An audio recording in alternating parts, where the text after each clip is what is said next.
the Whoopee Match of the Day.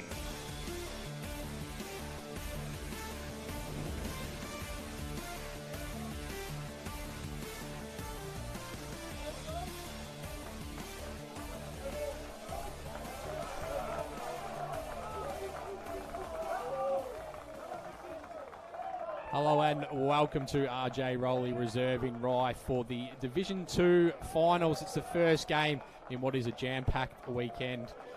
Now joining me on the coverage today is Dylan. We've got Vossi as well. We've got some great analysis from Daz and Baz. Yes, correct, Daz and Baz. The stream is brought to you by Pro Finish Roof Plumbing, and the radio will be brought to you by Battery World of Mornington.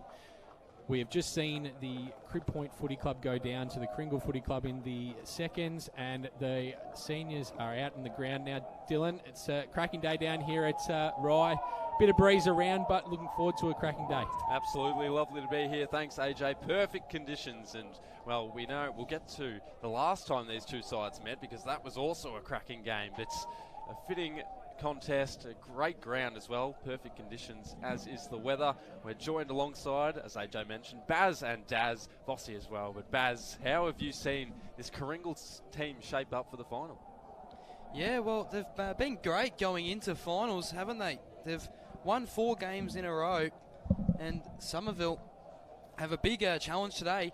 Of course, Somerville have beaten their opponents by more, got more percentage towards their side, but Karingal have won more games, so it's pretty even for the first qualifier, which is going to be a great matchup, hopefully. Daz, we know the last time these two sides played, it was Somerville who led at quarter time by 25 points. It was 6-1 to 1-6. Do you see a similar thing happening today, or can Karingal hold their own in the first? Well, pleasure to be here, first of all. And look, when it's 6-1, 1-6, the inverted scoreboard, as it's called, it's all down to your composure and your poise. And we saw it in the seconds game, didn't we? Karingal over the line when they were a bit better for longer in the last quarter. So can I see it happening? Sure, it's definitely possible, but this is going to be an awesome matchup. Somerville are playing with the weight off their shoulders since the coaching change-up. Now, speaking of the coaching change-up, guys, Brad Canavan apparently has just brought all the families of the players into the change rooms before the game, and he has made a rousing pre-game speech talking about playing for their families for the last 2 years. Obviously, it's been hard in the COVID time, so I'll tell you what, they're going to be pumped up. Vossi, it's great to be down here in Rye with you, mate. Finals time, you're the one that's always around.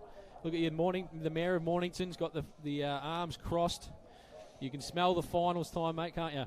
Oh, this has been a long time coming, AJ. 3 years we've had to wait for a final to get underway due to bad times around the world, but we're finally here, and we've got a big crowd in attendance, and it's going to be fantastic. And I was talking to Nick Mason before the game, actually, the Somerville prime mover, and it's his mum's birthday today. I should say happy birthday to Liz. I know Liz and John and George are the family quite well, so happy birthday to Liz. And I said, well, you've got something to prove to give your mum a decent birthday present. He goes, I've already done that this morning.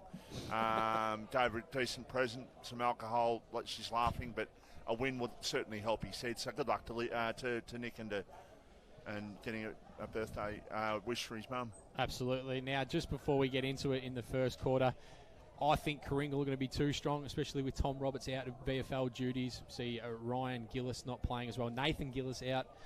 Luke Burton, the skipper for Somerville. So they have a number of outs at the moment, Dylan.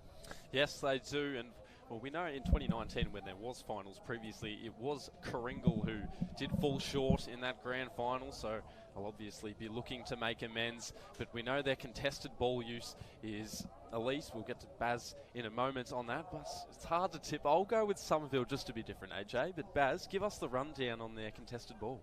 Well, they're such a hard-working side, this Karingal team, always around the contest. In fact, they rank first in contested disposals, fourth in ground ball gets, and second in contested marks.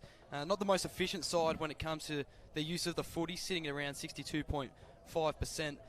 Also rather interesting that they score the least amount of points out of teams in finals, the Bulls. So, yeah, but Somerville, they sure do turn over the ball a lot. They're first in turnovers, so at the end of the day, I think Karingal are just going to be that bit more efficient with the use of the ball. I reckon they'll get on top of the Eagles today. Yeah, Karingal for mine as well. There's a couple of blokes up forward, Riley D'Arcy and Darcy Hoper, who had 54 disposals and kicked 12-5 between them last week. So hands full for Somerville, and I think it might be a bit too much. Boys, I said on the footy show this morning, Karingal won their last 7 games. They beat Pearstown in round 12. In their last 6 games, they've beaten 6 of the 7 sides out of the top 5. Yeah, you've got to be lucky with the draw. Yeah, you've got to win who you're against, and I understand all that. They've had the luck of the draw, but they've got themselves through to the finals because of that, and thus they've got themselves from 7th up to 2nd in that time. But they're going to come up, obviously, this is the best opponent they've had since that round 12 game, so it'll be interesting to see how they handle it. 17 goals for Somerville kicked back in round 10 when they last played, and they fell short by 3 behinds, and it was Riley Darcy who kicked 6 goals, so they'll certainly look to negate their presence, Baz, do you think? Yeah, certainly. It's a double-headed monster there with D'Arcy and Hope there, and for Somerville it's going to just be really hard to defend considering they're such good players when it comes to getting contested marks. So Somerville, they are a good intercepting side, but yeah, it could just be too much of a challenge for the Eagles at the end of the day. Yeah, I think with the Eagles' back line as well, you can see that Kay McKenzie will get the job on one of the big guys up forward. But just looking out the window now at the moment, Callan Dixon, he is limping off for Karingal before the ball has even bounced. So yes. he's a big player for Karingal. He's a general down back. It's not often you see someone go down with an injury before the first siren, but it looks like a calf injury there. He's dragging his legs, so it'll be interesting to see what happens in that way. But just getting back to it, I think with the Twin Towers up forward for Karingal, I reckon that one of them will get off the leash because of the fact that Luke Rowe is a very attacking defender, and I think he'll need to be a little bit more defensive this week. And with Ben Sedgwick going forward with Ryan Gillis out, then I think that's why Karingal will have the upper hand. Yeah, well, Callan Dixon, as you mentioned, he's 6th in rebound 50s, so a major loss if he is to go down, but we'll hope not, Bossy. I think he's actually out, boys. I think they're making the change as we speak. I think they're running around trying to find the official team sheets to try and make sure that everything's legit, because you got certain protocols or whatever when you got the league here watching and you got the league operating with the team sheets and all that. You got to do the right thing, and I think that's exactly what they're doing. So the change has been made, boys. Callan Dixon is out. Balin McLeod comes in. Right. Wow, so that changes everything, doesn't it, Daz? The drama has started. I'm interested to see how much change it will have. We've got a bit of a dark cloud over our right shoulders, boys. Fingers crossed that goes over and there's no rain. We deserve a better day than the rain today. But finals footy, contested ball. I like the stats given before. But yeah, Karingal, that's not the start that they wanted, but it's going to be a cracker. So is tomorrow, by the way. But we're here at Rye. It's the best ground on the peninsula in terms of the grounds we play at every single week. This is the best ground, and this is a great spot to have the opening of the first final series for 3 years. And of course, it's the last round today in Division 1, AJ. Absolutely, Vossi. You'll keep us up to date around the grounds with those scores. So we're not too far away from a start here at RJ Rowley Reserve in Rye. If you've only just joined us, big news coming out of the Karingal camp that Callan Dixon is a late withdrawal, literally minutes before the first siren. Probably the latest that you can make a withdrawal, can't you? I think of Patrick Dangerfield went out, I think, with calf tightness as well a couple of weeks ago. I'm pretty sure the Cats only did that so he'd have his 300th at GMHBA, but we don't need the conspiracy theories. I reckon you're probably right, Daz. Yeah, I reckon some conspiracy theories hold up, Vossi, as we know. But they've done their addition. They've worked that out. Now, the thing with Balin McLeod coming in, AJ, does that mean did Balin McLeod play the twos? Yes. Was there an emergency? Played in the twos. So he's played in the twos. So he's come in after playing a full game in the twos. Wow, boys. He won't be the freshest, will he? He's probably going to be like a Medi sub style. He'll probably only come on in spurts late. He's drawn the short straw. He probably will looking to have a beer, actually, and he's drawn the short straw. I don't think he'd be complaining too much. 2 finals in a row. Good experience for the kid. Both sides in their positions, and if you've just joined us, it is Callan Dixon, a late out for Balin McLeod. The Vision today brought to you by Pro Finish Roof Plumbing, radio by Battery World Mornington, and the commentary by AJ. Kick us off. The first throw up here in the middle of the Rowley Reserve at Rye. We're going to get another stoppage very quickly. Bit of tension in the air at the moment. Both sides wanting to advance to have another crack at Langwarren. Head and Smith doing the ruck work. Ball comes out, quick kick going forward for Karingal. They're up to centre half forward. Hope pushed off it by Luke Rowe. Who's going to stand up for the Somerville defence today? They move the ball up to the wing. Needed to take that ball there, the play there in Josh McMahon, but he's able to get another stoppage, and we'll get a throw in on the wing here. 2 stoppages already, and Somerville are going to the contest, and Karingal are having one on the outside as a sweeper. Ball up centre wing, and the ruckman will do it all again. A big slap forward by Somerville, but coming the other way are the Bulls. Just trying to keep it in front of himself is Callie, and he had a teammate nearby supporting Dixon, who lodges one forward and taps out the back. This is Darcy's moment, but the defence holds up for the moment. A hand pass back to a dangerous spot for Somerville, and the Bulls, well, they're threatening. In they go head first. Just leaks out to half back or half forward, depending on which team you're looking at. And at the wing, Somerville have it in William Shields, who's advancing across the wing. Great and he kick. hits one. Mitch Mantle, who again expedites movement into the pocket, just over the head of his elected target, but watch out! Nearly brought down in the tackle. The Bull released the kick, and they'll thread it through the middle. Just poking one forward and then carving his way through. The drop punt to dangerous territory. 26 on 26. Holding his own for Somerville was McKenzie. Kept it in front of him. Darcy still lurking. And we'll have a boundary throw in about 30 out, a couple of minutes in. Fast start by Bomb Beach in Division 1, boys, in the game that's battling for third. Bomb Beach 4-1-25, Tremana a goal. So we're going to get a throw in here deep in the Karingal forward line. Dylan mentioned that it is 26 on 26. Kay McKenzie up against Riley D'Arcy. Luke Rose got the job on Darcy Hope. Ball comes into the centre of the forward line here for Karingal. Little tap forward. Who can run onto it? Somerville, the player there in Williams, was trying to lay a tackle. Smale. Quick kick from the boundary line. And it's going to go through for the first score of the afternoon. Karingal get there first behind on the scoreboard. We've played 2.5 minutes in the first quarter, and Karingal doing all the attacking, Dylan. Certainly are. Somerville's work rate's being put on notice here, boys. That's twice now on the outside they've had an extra. Somerville have got to be careful here. And they'll head through the corridor into open space, and it's Liam Brewer who found a little channel to lead into, and he's got numbers ahead of the ball, called to play on, so he whips onto the right, up to half forward, numbers with Karingal at ground level. It spills out nearby Nick Mason, who we know accumulates plenty of possessions, unable to that time. And another ball up at right half forward, this time for Somerville. Another one of Vossi's love childs there, Nick Mason. I gave him his debut in senior cricket, AJ. Don't worry about that. Of course you did, Vossi. Tapped down by Smith and out to the wing again.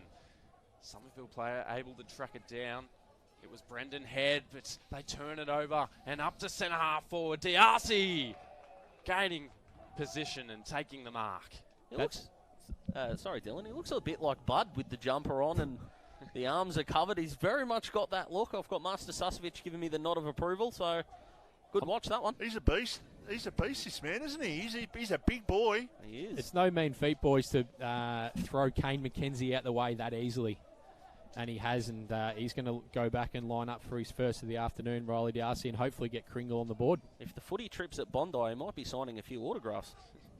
3.3 goals per game all year. Riley D'Arcy, such a prominent forward for this Bulls side, and he's here to set them alight and kick the first of the qualifying final. It's Karingal 1-1-7. Somerville yet to score. 4 minutes in. It was a good goal-kicking technique, wasn't it? A bit like Josh Kennedy's retiring, ironically, from the Eagles. And, yeah, really good goal-kicking technique there by D'Arcy.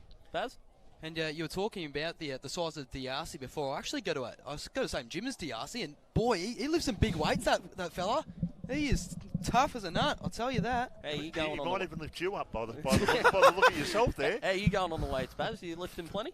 Yeah, lift I the did plate, mate. 22.5. Boys, just as the throw-up's going to occur, now we're getting some more news about Callan Dixon. Baylor McLeod's actually not in. He was going to come in, but if he had played, Karingal would have been over their player points. Oh, no. So Farrelly is in Okay. as the balls come up to the Karingal half-forward line.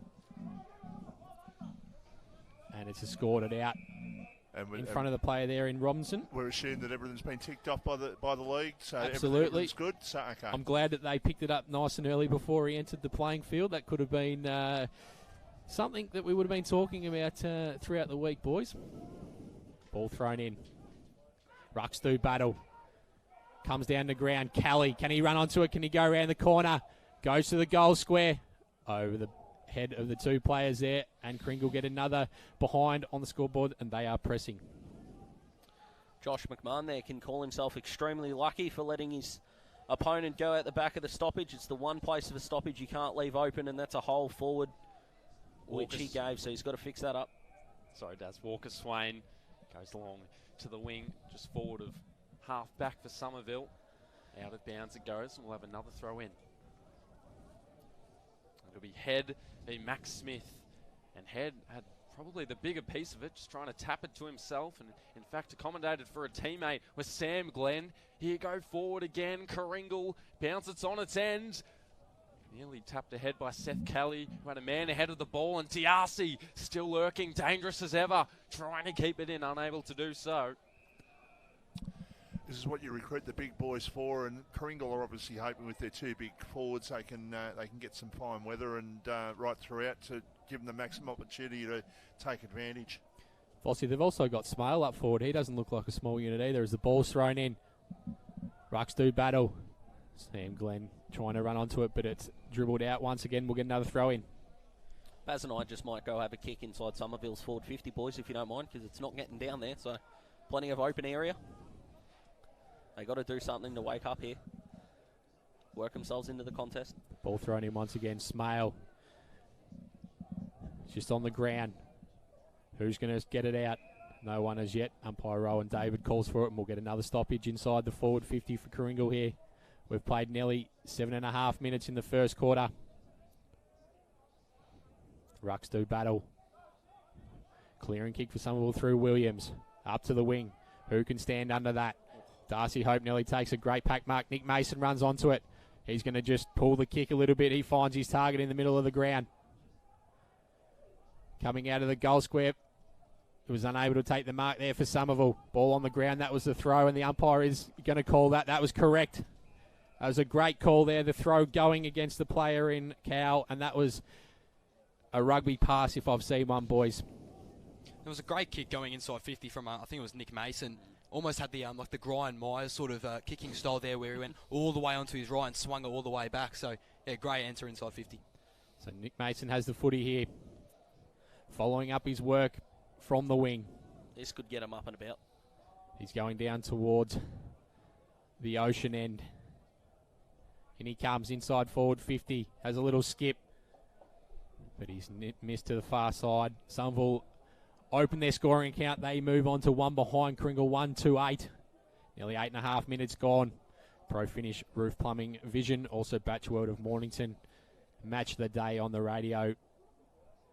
As the ball's brought back in up to the wing. That's a great clearing kick looking up there for the player in Cow who gave away that free kick. Umpire pays holding the ball towards Somerville's way. Not the best first two touches of a game, I think. A throw and a holding the ball, but he'll work into it. He's getting a good spots. McMahon of the Ryan variety. He loads up to centre half forward. He goes, needs a lead. Camped underneath. Unimpeded to take the mark. I believe it's Mitch Mantle. No, in fact, it was Brendan Head. He gave it off to Mason, who floats one high up in the air. Numbers with the Bulls. It spills to ground level and missing an open snap. Should have kicked that one. Should have kicked that one. Don't get many opportunities in finals like that. That's open. You just got to kick that. Got some scores from around the ground, Vossi. 25-9 in favour of Bomb Beach, and I can tell you Frankston Bombers are up by 5 points. Bombers need to win to get into the, or they stay in the 5, and Red Hill are up by 139. Serena yet to score in another game that may or may not count depending on how the Bombers go. Limited outlets to select from at full back, and subsequently he turns it over, and it's Lachlan Williams who has it in his hands. Quick assessment of what's ahead, and then he lays the kick short, just out of the outstretched arms of his forward teammate. A hand pass on the back pedal. It falls into the hands of Walker Swain, who tosses it up in the air. And the defence will again hold up, and here is Darcy Hope, hoping to make his first impact for the game. He slipped to ground, and his defender was quite content to see it out of bounds. Good last few minutes from Somerville, locking the ball in their forward half, and they're going to need to win a clearance here, because you know what happens, boys. If you have a few chances and you don't take advantage, usually it goes down the other end for a goal, so they've got to hold up here. Smith, head doing the ruck work with Somerville, ball thrown in. Slung back in by the boundary umpire. Smith getting the hit out down to Alanis. Can he run onto it? He's a little impeded. McMahon, handball out to Williams. He goes in the middle of the ground. That's a very dangerous kick. Who can run onto it? It's the player there for Karingal in Matthews, but he can't take possession. Ball comes out for Somerville. They go inside forward 50. But another disappointing entry, and standing tall is the player there for Karingal in Cow. He goes in short, finding the player in Jansen. He's going to go back out wide, looking for that man who had the footy in the middle of the ground in Matthews. He gets a handball out. Karingal just looking like they're the more dominant side at the moment. Looking up there for Riley Darcy. He gets a little tap on in front of Sam Glenn. Can he run onto it? Not at the moment. He battles again. Strong tackle and the ball comes out. We're inside the forward 50 here for Karingal, kicking towards the Port Phillip Bay end. And Somerville's defenders here. The rest, their forward line are actually setting up okay. Their entries haven't been fantastic, but their defenders right now have got to stand tall. So clearing kick there for Somerville through the agency of Young. Only up to the wing. Nick Mason's been prominent early. He slips the tackle. He goes inboard. Who can stand up? Looks like it's Daniel Marshall there, putting his big frame in the way. He goes deep inside forward 50. Who can take a mark? No one was looking for Lockie Sharp. Free kick going to be given, and it's going to go the way of Somerville, so they're going to go back. Umpire Rowan David pays the free kick to Lockie Sharp, and he'll line up for Somerville's first of the afternoon, boys. Just got to kick it. Just got to kick it. Get themselves into the game. Settle everyone down. Go back. Go through your routine. Put it through. Not a difficult shot, this one, Baz. No, not at all. I think Somerville might be the slightest bit lucky just to have this shot as well. It was pretty even, that contest, I thought.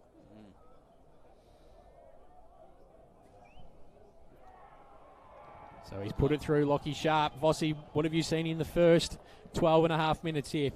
Well, I was just going to mention about Darcy Hope, actually, because he's been manned up by a guy that, and one team that's actually lucky they've got the players down there. Luke Rose, obviously a fantastic player, and he's a big boy as well. So Karingal have got the two big boys, but I tell you what, Somerville have got two pretty good defenders to match up on them as well. So it's not too bad if you're Somerville.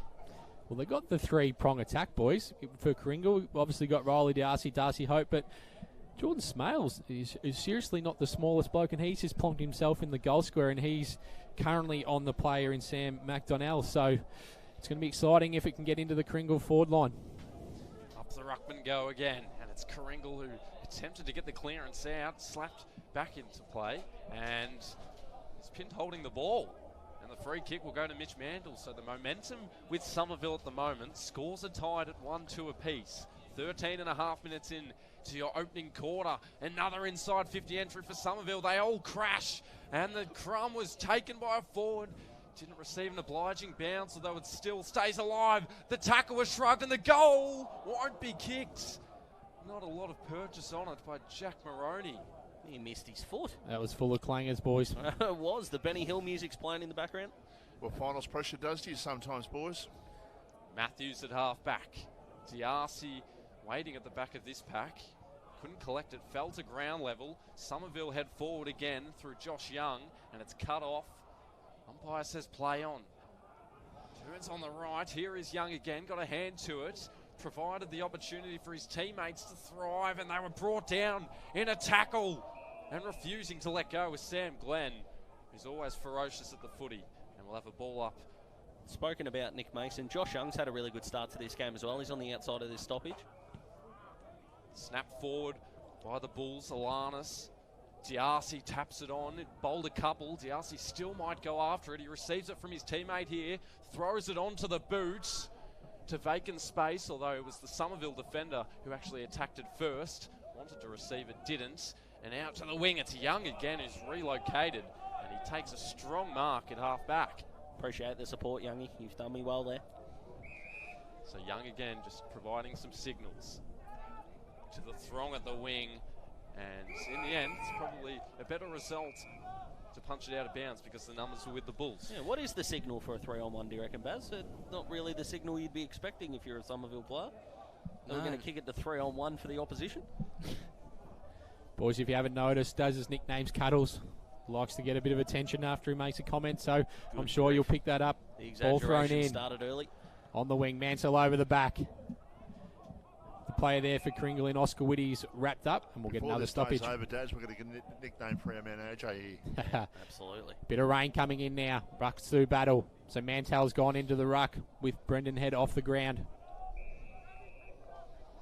Umpire calls for it once again. Will Shields on the bottom of the pack for Somerville. Conditions are getting more overcast by the second, boys. Wouldn't surprise me if the second quarter began with rain. So now that the two number one rucks are off the ground, Riley Diarcy's just gone and plonked himself at full forward, gone a bit deeper. I like that. Ball comes out. Nick Mason's going to run onto it for Somerville, but he's just pushed it further forward for Karingal. Player there in hind for Karingal going forward. Sam Glenn, can he run onto it? No, dribbles out, and we'll get another throw in. But Nick Mason has been promising, Vossi. Another one of your cricket pedigrees. Nick's a very good sportsman, whatever he puts his mind to, but they missed him earlier in the season. He's back now, and he's using the ball well, and he's had a very good start here. So we're deep in the forward pocket here for Karingal. Going towards the Port Phillip Bay end. Darcy Hope doing the ruck work for Karingal inside their forward 50. Ball comes down. Hope butters up once again. Butters up for a third time.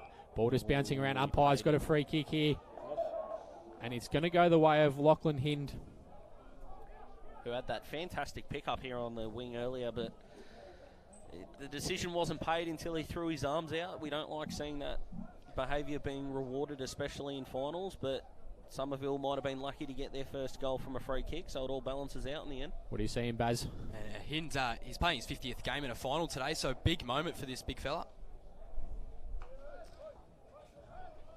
And he comes, lines up. Umpire doesn't have to move too far. That's gone over his hat. And Karingal get their second on the board. I reckon Baz will have the nickname Chewer by the end of it, Vossi. He's got his stats coming left, right and centre. Yes. Two-man, yep. Yeah, he's dominating early, which we love, but Karingal are just looking the better side going forward, aren't they, boys? It's scoring looks a lot easier. So it's up to Somerville now to keep working their way through it. Well, it's actually been an interesting case for Somerville because they're such an efficient side entering inside 50. They're second in goals and a ranked second in efficiency entering inside 50. So it's been really uncharacteristic from the Eagles. Boys, just a couple of around-the-ground updates in Division 1. Bomb Beach 4-1-25, Dramana 3-5-23 in the battle for third. Frankston Bombers, who are currently fifth, 4-2-26, Rosebud 1-4-10, and Red Hill up by 14 points, 21-7 against Sorrento. Not a good start for your boys, AJ. No, it certainly isn't, mate. A ball, no score through from Mount Eliza Pines, Fossey? Or was it just not listening? No, nothing from that at all, but heading up to Red Hill today wouldn't be the warmest place up in the hill today, Daz? No, absolutely not. Ball thrown back in, just outside Somerville's goal. And Karingal numbers tracking this down. Hand pass slightly miscued. The players will plead for deliberate, and they won't receive it. Got to be brave to pay that in a final out here, deliberate, but numbers on the outside again for Karingal, so if they're allowed to exit the stoppage, they're going to get more and more entries inside 50, and they've been pretty efficient going forward so far.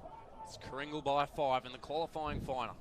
19 minutes in, hurried snap out of the pack. It won't go the journey. They still have numbers, a big crash and thump, and the ball bobbled around. It'll float back into the pack, and we'll do it all again. Blake the Snake and Josh Beard to be here somewhere. Watching this, you'd have to think. I haven't seen them though. Somerville still trying to work it forward, but this defence is holding up at the moment. And we'll have another ball up. In the ruck this time, it's Sedgwick. Taps it forward. Need to be disciplined here, do the Bulls. Another stray kick. Camped underneath, was a Bull defender. Couldn't quite hold the mark, and then brought to ground in another dangerous position. There's another defending teammate. And we'll have another ball up about 20 out from goal. We know the 3 stoppage rule. After 3 stoppages, there's usually a free kick to break it up. This is the 3rd in a row. This is the 3rd in a row, I should say. Let's see if Daz's conspiracy is correct, although it's a clearance, in fact, by the Bulls. D'Arcy on the wing. Didn't get much leverage on the kick, and loping after it with the Somerville midfielders who can attack the corridor here, but they go past that. Up to centre half forward, a lead from Mason. He was almost taken high, but wasn't paid the free kick, and he'll go with the second effort, although it leaks out the back, and the Bulls, they attack it head first. Numbers begin to swarm forward, but stopped in his tracks. And a strong tackle by Dale Alanis on the Somerville midfielder.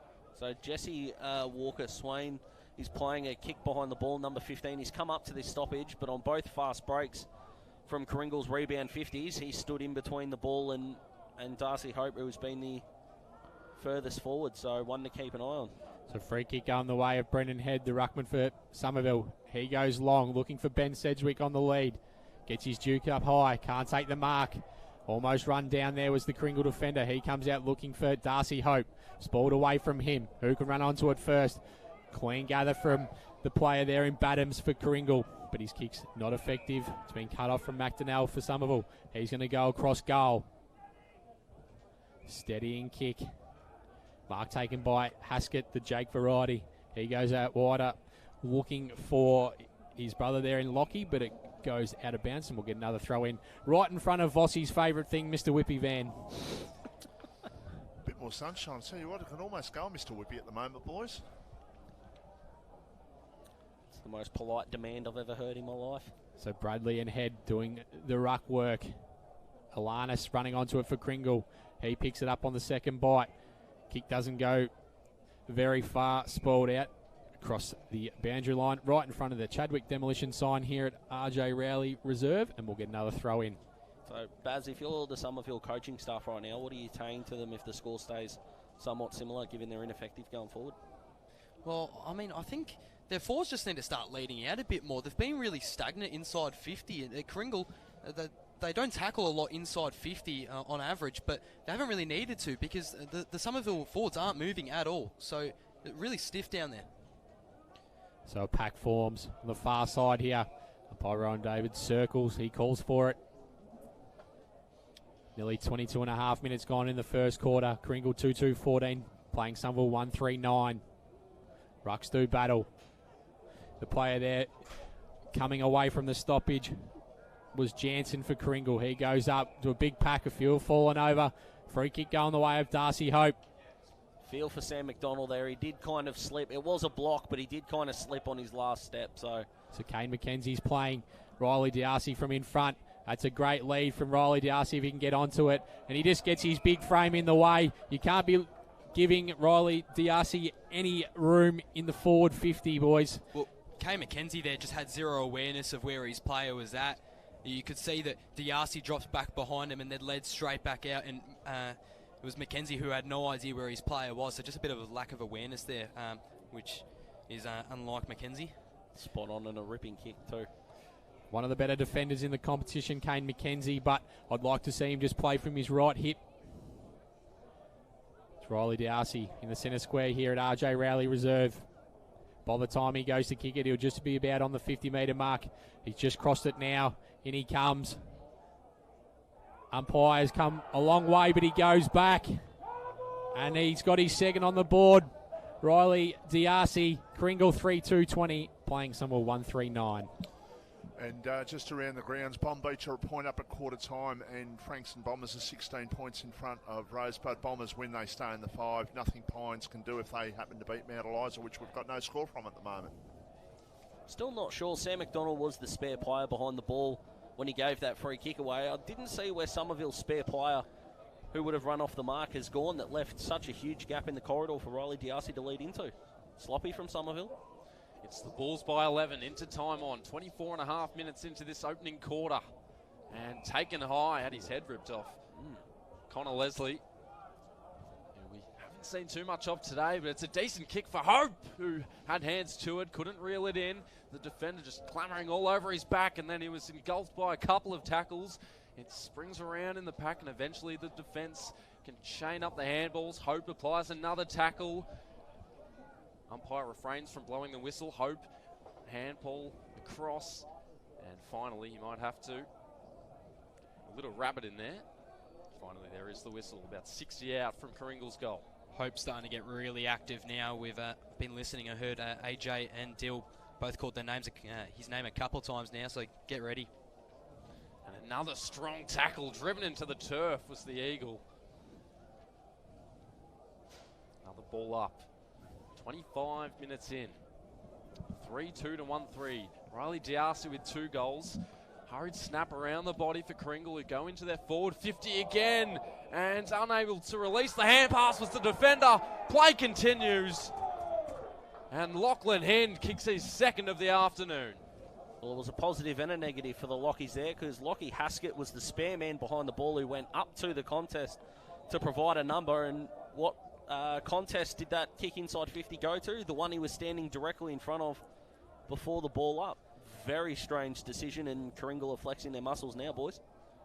3 consecutive goals to the Bulls, 2 by that man, Lachlan Hind, and Riley D'Arcy also with the 1, but he has 2 against his name, and they lead it by 17, 26 minutes into this opening quarter at Rye. Umpire Sam Dwell in the middle of the ground here at Rye. Smith and Head going to do battle once again. Somerville will just bounce back and get one on the board. Karingal have kicked the last couple. Quick clearing kick from the contest from Alanis out in front of Sam Glenn. Tackle applied on Ryan McMahon by Sam Glenn, and we'll get another stoppage just outside the forward 50 for Karingal, who are heading towards the Port Phillip Bay end. Head dominant in the ruck work there. Umpire calls for it, and we'll get another stoppage. We haven't gone too far from the last one. Rucks do battle. Alanis, he's been busy through the contest. He gets a quick kick forward. Darcy Hope can't run onto it. Ball on the ground. Umpire's given a free kick here, going the way of Jake Haskett. Boys, in the game against top versus bottom, bottom are actually in front at the moment. If the season stopped right now, Mpnfl would survive. They are 2-2-14 and YCW 2-1-13, but still very, very early. So a clearing kick from their defensive 50 by the player there for Karingal in Cow. Jansen, he goes up looking for Kelly, can't take the mark. Tried to go with the one Duke, he's tackled. Ball just spills out on the far side here at RJ Rowley Reserve. Big tackle applied by Jansen, he's going to win a free kick. That was against Josh McMahon. So the pressure's up here from Karingal, 4-2-26, Somerville 1-3-9. We played nearly 28 minutes in the first quarter. Pro Finish Roof Plumbing Vision, also Batcher World of Mornington radio coverage. Similar score with Red Hill in front of Sereno. Red Hill up by 3 goals in that game. Wonder if at quarter time the Somerville defenders are going to be told that the playing a step and a half behind is really not working at the moment. I know Darcy Hope hasn't taken a mark yet, but he only looks half a chance away from taking a couple. So the ball was thrown in. Sam Glenn on the left goes up to that man in Darcy Hope, who can run onto it for Karingal. They just look dangerous every time they go inside their forward 50. Tackle applied by Josh Bradley for Karingal. The ball's not coming out. Umpire Rowan, David circles, and he calls for it. And I tell you what, Luke Rowe is probably the only reason this game isn't looking a lot uglier at the moment. It's been an incredibly useful asset down back to start off for Summy. So Jake Haskett with a clearing kick. He goes up to the wing. Walker Swain for Somerville. Over to Moroney. Back to Walker Swain. He's going to go on the left foot. Up towards the evergreen Ben Sedgwick, who has to compete against 2.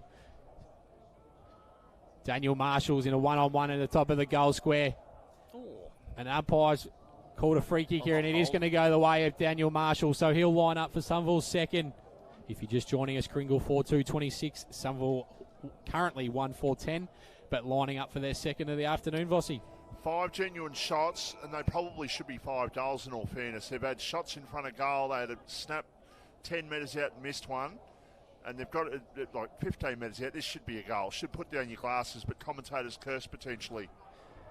So Daniel Marshall, he kicks it after the siren, so it's quarter time here. Karingal 4-2-26. Somerville 2-4-16, and it's been a red-hot start, and it's on here, boys. It is certainly on. Oh, yeah. In the Somerville forward 50. Tempers are flaring. So the majority of the players in the Somerville forward 50. Daniel Marshall's in the middle of it. Who would have thought? Yeah, it's just starting to break up now, I think. So both goals coming for Summy, coming from free kicks within 15, 20 metres. Might have been something in that if the Karingal boys have gone with the lip. Giants are up by 5 goals in the AFL, boys, against Freo. Brisbane would be happy with that. We can talk footy, Vossi, I reckon. What do you reckon, Sus? I know you're not on the microphone, but I think we should really talk about Friday night footy. What, you're bowing to Cozzy, are you?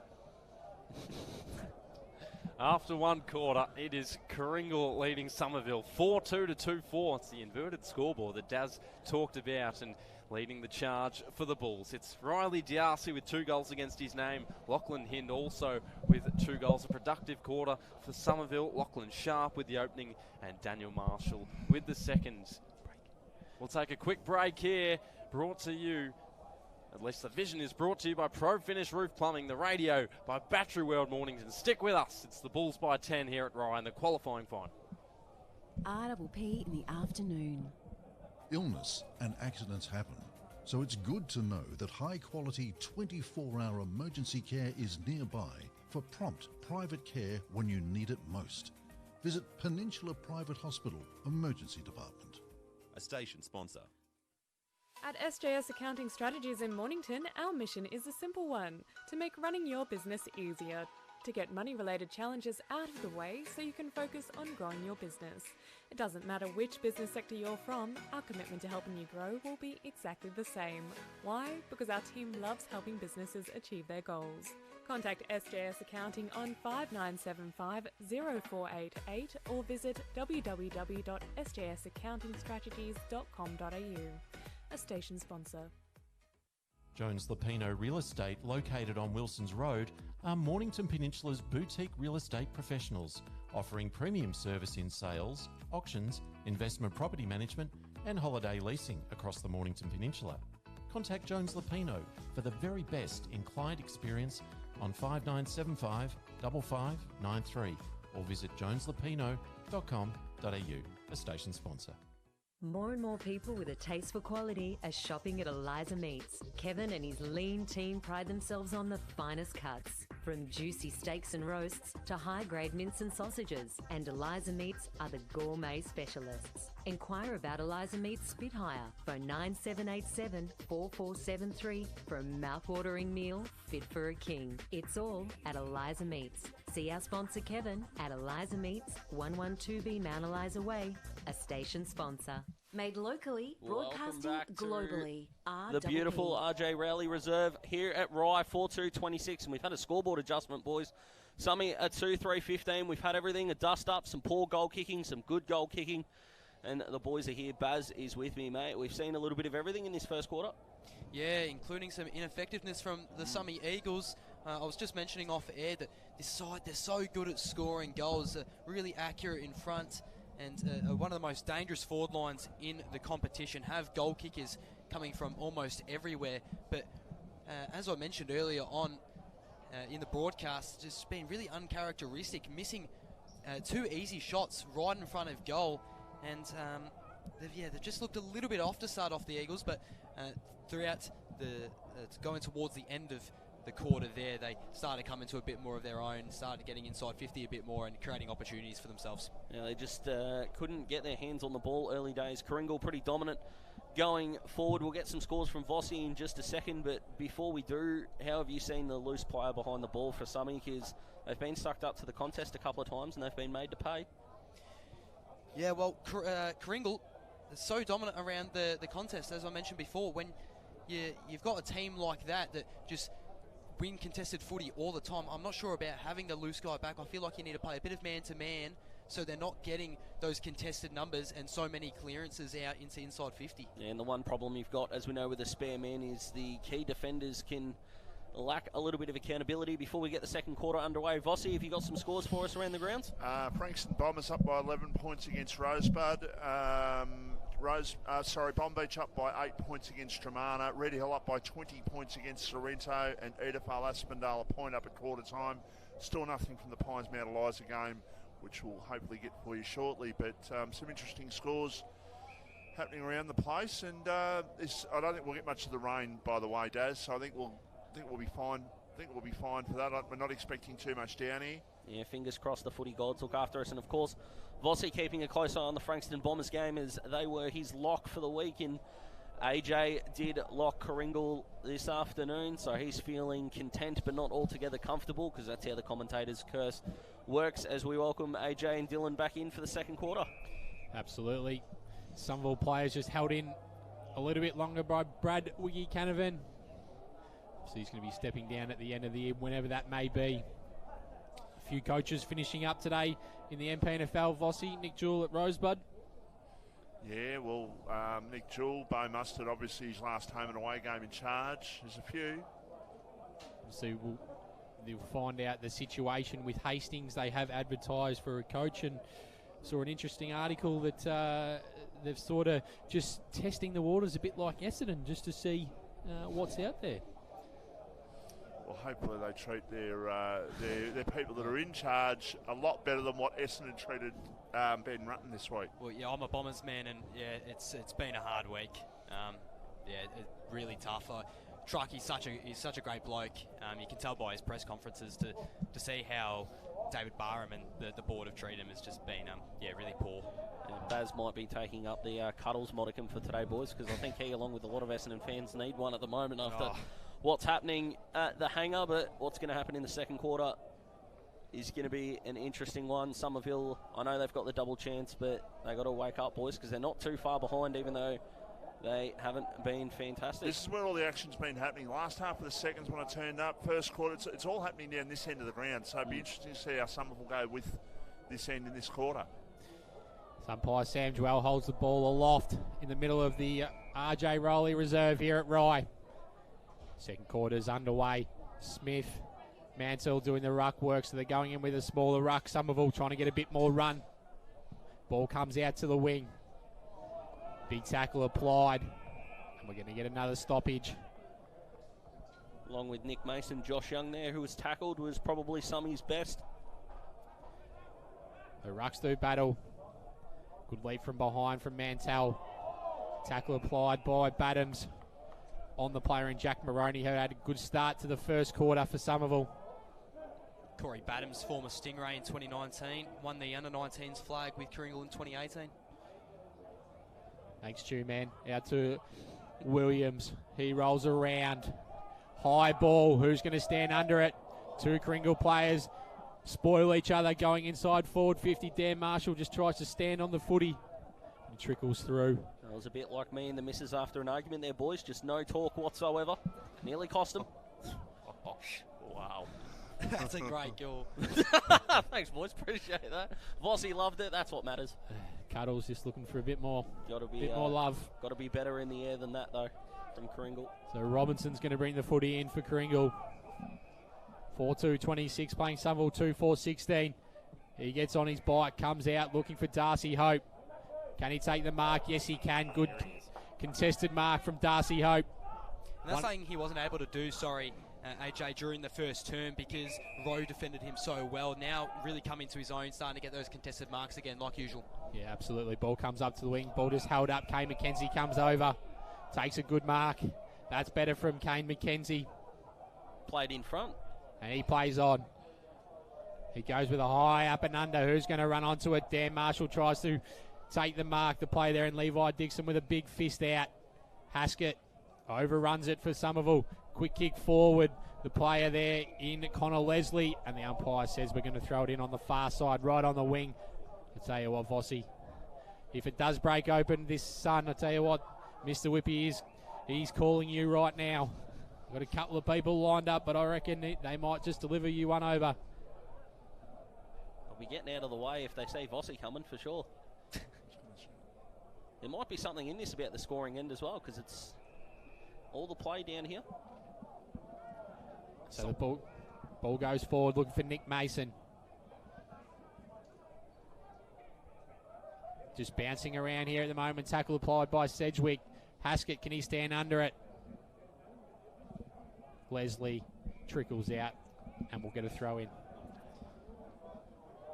And Leslie has also been a handy interceptor for the Bulls in season 2022, the former Calder Cannon. All of the play, at least most of it, with Somerville early on. A few inside 50s. A lot of them have emanated from these ruck opportunities and clearances, but they won't have a chance here. In fact, they might. Tackle. Yeah. Dangerous tackle called. And the Eagles at the wing will look to venture forward. Going for a lead is Harrison Paul. It's in his direction. A dropped mark in the end by Cow. And the Eagles can pounce. Mason applies the tackle. It stays loose. Mason again. Just miskicked it. In fact, he didn't kick it off the ground.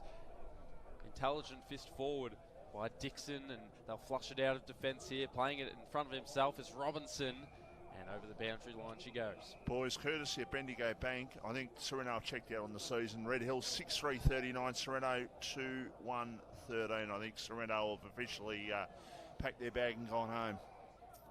Because they were still a mathematical chance today, boys, if results went their way, but...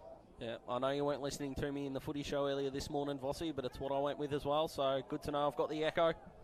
Raising the arms, Williams tried to paddle it forward. Another whistle, and here is Somerville's chance. Josh Bradley, a dangerous tackle, I believe. Daz. Can't go 3 for 3, surely. Goals from free kicks. But, hey, if they're there, you got to pay them. And it's Nick Mason. Tell us about him, Baz. Nick Mason, if I get my notes up, and he's probably gone a little bit under the radar considering his efforts this year. 22 disposals a game, 2.4 intercept marks, and the 4 rebound 50s as well. Really handy player for the Eagles. Didn't do this part of the game all that well in the first quarter, so he's had a cider. Has dominated a few games over the season, and right now he's focused on getting his side over the line. Oh, a bit of biff again. And Somerville kick their third, and they edge closer. It's 4-2 to 3-4. Happy birthday, Lizzie, says Nick, after that kick. That was a beautiful kick by Nick Mason, that one, boys. Had a bit of a slow start to the season, Vossi, with injury, didn't he, Nick Mason? Yeah, he hurt himself against, I think it was Mornington earlier in the season, maybe about the maybe 5th or 6th round, and was out for a while, but back in the side, and you could see he just gets around the ground and he uses the ball so well, and he's just, with him in the side, just a pity they haven't got Tom Roberts today, because hitting Nick Mason up, he's playing a fantastic game. So Brendan Head back into the ruck for Somerville against Smith. Head gets the hit out. Leslie, he's tackled for Karingal. We're going to get another stoppage. We haven't moved too far from the centre circle here. 4-2-26 Karingal, Somerville 3-4-22. Ball thrown up once again. Walker Swain, he tries to get a quick kick on it, but he gets by hand instead. Ball's out in front of Beckett. He's jumped on. Badams, he goes up looking for Hind. It's in the middle here of RJ Rowley reserve. Maroney dives on it for Somerville. You can hear the echoes from the crowd just saying ball. As the umpire circles, and we're going to get another stoppage. Courtesy of Bendigo Bank in the battle for third in Division 1. Bomb Beach 11 scoring shots. Tremarna 11 scoring shots, but Bomb Beach lead by 20 points. The ball thrown up. Sam Glenn does a roving. He goes on his left. Out in front of Riley D'Arcy, who's got 2 already. He just turns. Kay McKenzie goes at goal, but misses to the near side. Really clever kick from Sam Glenn there, putting it out in front of D'Arcy. Had such a good game against Cribby last week. Had 31 disposals, 15 clearances, and 13 inside 50s, did Sam Glenn. So Luke Rowe with a long kick looking for Sharp. He can't take the mark. Ball comes over the back. Jordan Pomeroy runs onto it. He goes by hand, but he almost didn't get away with it, but the umpire calls for it, and he's going to throw it in right on the centre wing here. Clubroom side. Might have been worried about it being deliberate, so he handballed it, but it was definitely out. Good call by the boundary umpire. Right in front of us. Ball comes to the front. Williams. He goes round the corner. Bounces in front of Sharp. Not a good one for him. Robinson. He's got a bit of pressure there. Should have given it the first time. Big tackle applied there from Dan Marshall. He ran past a couple of his mates there. Where's the talk, boys? Marshall needs to go back behind the mark. He started 20 metres behind there, the Somerville forward, and he did a fantastic job to lock him up. So Bloke's had a good start. The man with probably the biggest quads in the Mpnfl, Daniel Marshall, and he'll love that. He'll listen to it all night. Ball goes in long. Over the back. And another behind. Somerville move to 3-5-23. Karingal 4-3-27. The extra scoring shot with the Eagles. They do trail by 4, similar to Bont Beach and Dramana. We might be getting a post-game volatile Vossi if it comes down to goal kicking this final. As play resumes, it's Karingal on the outer side, a searching hand pass. It works for Jansen, who edges closer to his 50. The numbers with the Eagles at ground level, and out of defence, they'll hack it towards the wing. Close to the centre as well, and now towards the wing. No one wanted the ball, except the Karingal man in Jordan Pomeroy, and he'll receive it again. Propping up for another possession, a wide kick in open space, had his teammate in Jansen. Dangerous disposal. Here is Marshall again. Can he execute with the kick? It's a downfield free kick. And it'll be... They got the spare forward. He's got to go. Dylan, just to jump in quickly there, mate. I think Matt Robinson's coming off with an injury, so another one for Karingal. And shrugging off one tackle, Maroney centred it. And they'll go back in order to go forward through the agency of Beckett. Playing a bit of a defensive role was the forward in Sedgwick. And it'll fall into the pack as we just keep an eye on Matt Robinson. Well, he's already missed so much footy this year, Matt Robinson. He's only played the 4 games, but he's been brilliant in all of them. Yeah, so he's walked off and just sat right in the corner of the bench, so we'll see and find out at halftime. Tell you what, it's a pretty lonely day for defenders when you're standing in the hole, you've got your hands on the footy, you get your back barreled into, and the umpire doesn't give you the love you deserve. It's a thankless task sometimes being in defence. The Eagle wedged between a couple of bulls, and Marshall still loitering nearby. And his teammate will enter the scene, exit it with the footy, but he's brought to ground, given the benefit of the doubt. And we're in the Eagles' forward line. They trail it by 4. 10 minutes into this second quarter. Just the 1 goal kicked. Nick Mason from a set shot, as we'll do it all again, about 30 out from the Eagles' goal. But Matt Robinson just under 30 touches a game. Only played the 4 games, but he has that impact, and they'll miss him as the umpire blows the whistle again. And some distance was made by the Bulls, only about 5 metres or so, and electing to play in the ruck was Smale. Taps it forward, and I think we've probably surpassed that 3-whistle rule, Daz. Yeah, 1 out of 2 conspiracy theories are right, it seems, but they've got 3 spare behind the ball here, Summy, so they're not going to let the ball come out with ease. Karingal with the spare man back as well. 2 defenders in the goal square, but they're just unable to get past this intoxicating defence in a way. Somerville right on the arc of 50. It'll be the Ruckman's Jewel again. Finally, the ball gets into some space and back into the pack. We'll get some around-the-ground scores in a moment from Vossi. But for now, it is Karingal leading by 4. 1 less scoring shot. Diarcy with 2 and Hind with 2 as well. Somerville can't trap the ball and they barrel into each other. A whistle's called. It'll be a high frig kick in the way of the Bulls. Finally, they can avert the danger. It'll be Scott Jansen at half-back, who's been collecting a fair bit of the ball this quarter, Daz. Yeah, 3 stoppages was the rule, and they went to 7, so let me down there, umpire, but no, he's been very good. That's a blatant push. The free kick's going the way of Darcy Hope. Baz's man, he's getting into the contest. He's going to go in short. He's looking for the donk. Dale Alanis goes by hand.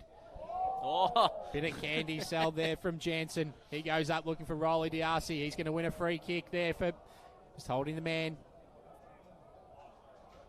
He looks the most dangerous forward on the ground at the moment. If you're just joining us, big news with Callan Dixon pulling out just before the game, minutes before. So Karingal go inside forward 50 and they've found the leading Darcy Hope, and he'll go back and kick a steadier, hopefully, for the Karingal Footy Club. Des, did you lock Mount Eliza today? I did not. I didn't even tip them, Vossi. Pines are 6-1-37, Mount Eliza 3-4-22. It's music to my ears, Vossi. As long as the Bombers do the right thing by me and drop. Bombers are up by 6 goals, so the Pines winning at the moment really counts for nothing because the Frankston Bombers are up by 6 goals. So you're telling me that Pines are going to win, not make finals, and I've got to sleep in the skip bin again. Fantastic. So the ball hasn't made the line. What were the forwards doing there for Karingal? No, that's not. No. I needed to make a contest. So Kane McKenzie, he goes out wide looking for Will Shields. He takes the mark. Lucky he did. He's going to go in short looking for Maroney. Ball spoiled. Tackle applied. We're going to get a stoppage on the far side here. Karingal 4-3-27, Somerville 3-5-23. Nearly 13 and a half minutes gone. What's the umpire going to call here? Full, I believe. Yep. So Josh McMahon, he'll take the kick. He's going to go up the wing. Who's he looking for? Player there in Nick Mason. He's been electric for Somerville. Ball on the ground. Comes out now to the runners of Karingal. They're going to go inside forward 50. D'Arcy from behind, but standing in the hole is Kane McKenzie. He takes a great mark. He comes out. Jake Haskett has the footy. It's been a little quieter than usual, but starting to find it now. He goes with a low chiseler.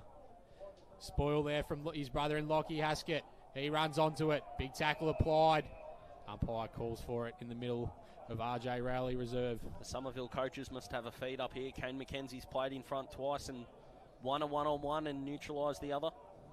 And now tracking it down, Maroney didn't have a teammate as support, just enough to hamper it. In the end was McMahon, who still plays in front of his opponents, but the numbers are with Karingal at ground level. That snap to a vacant goal square, but fading to the near side from Sam Glenn.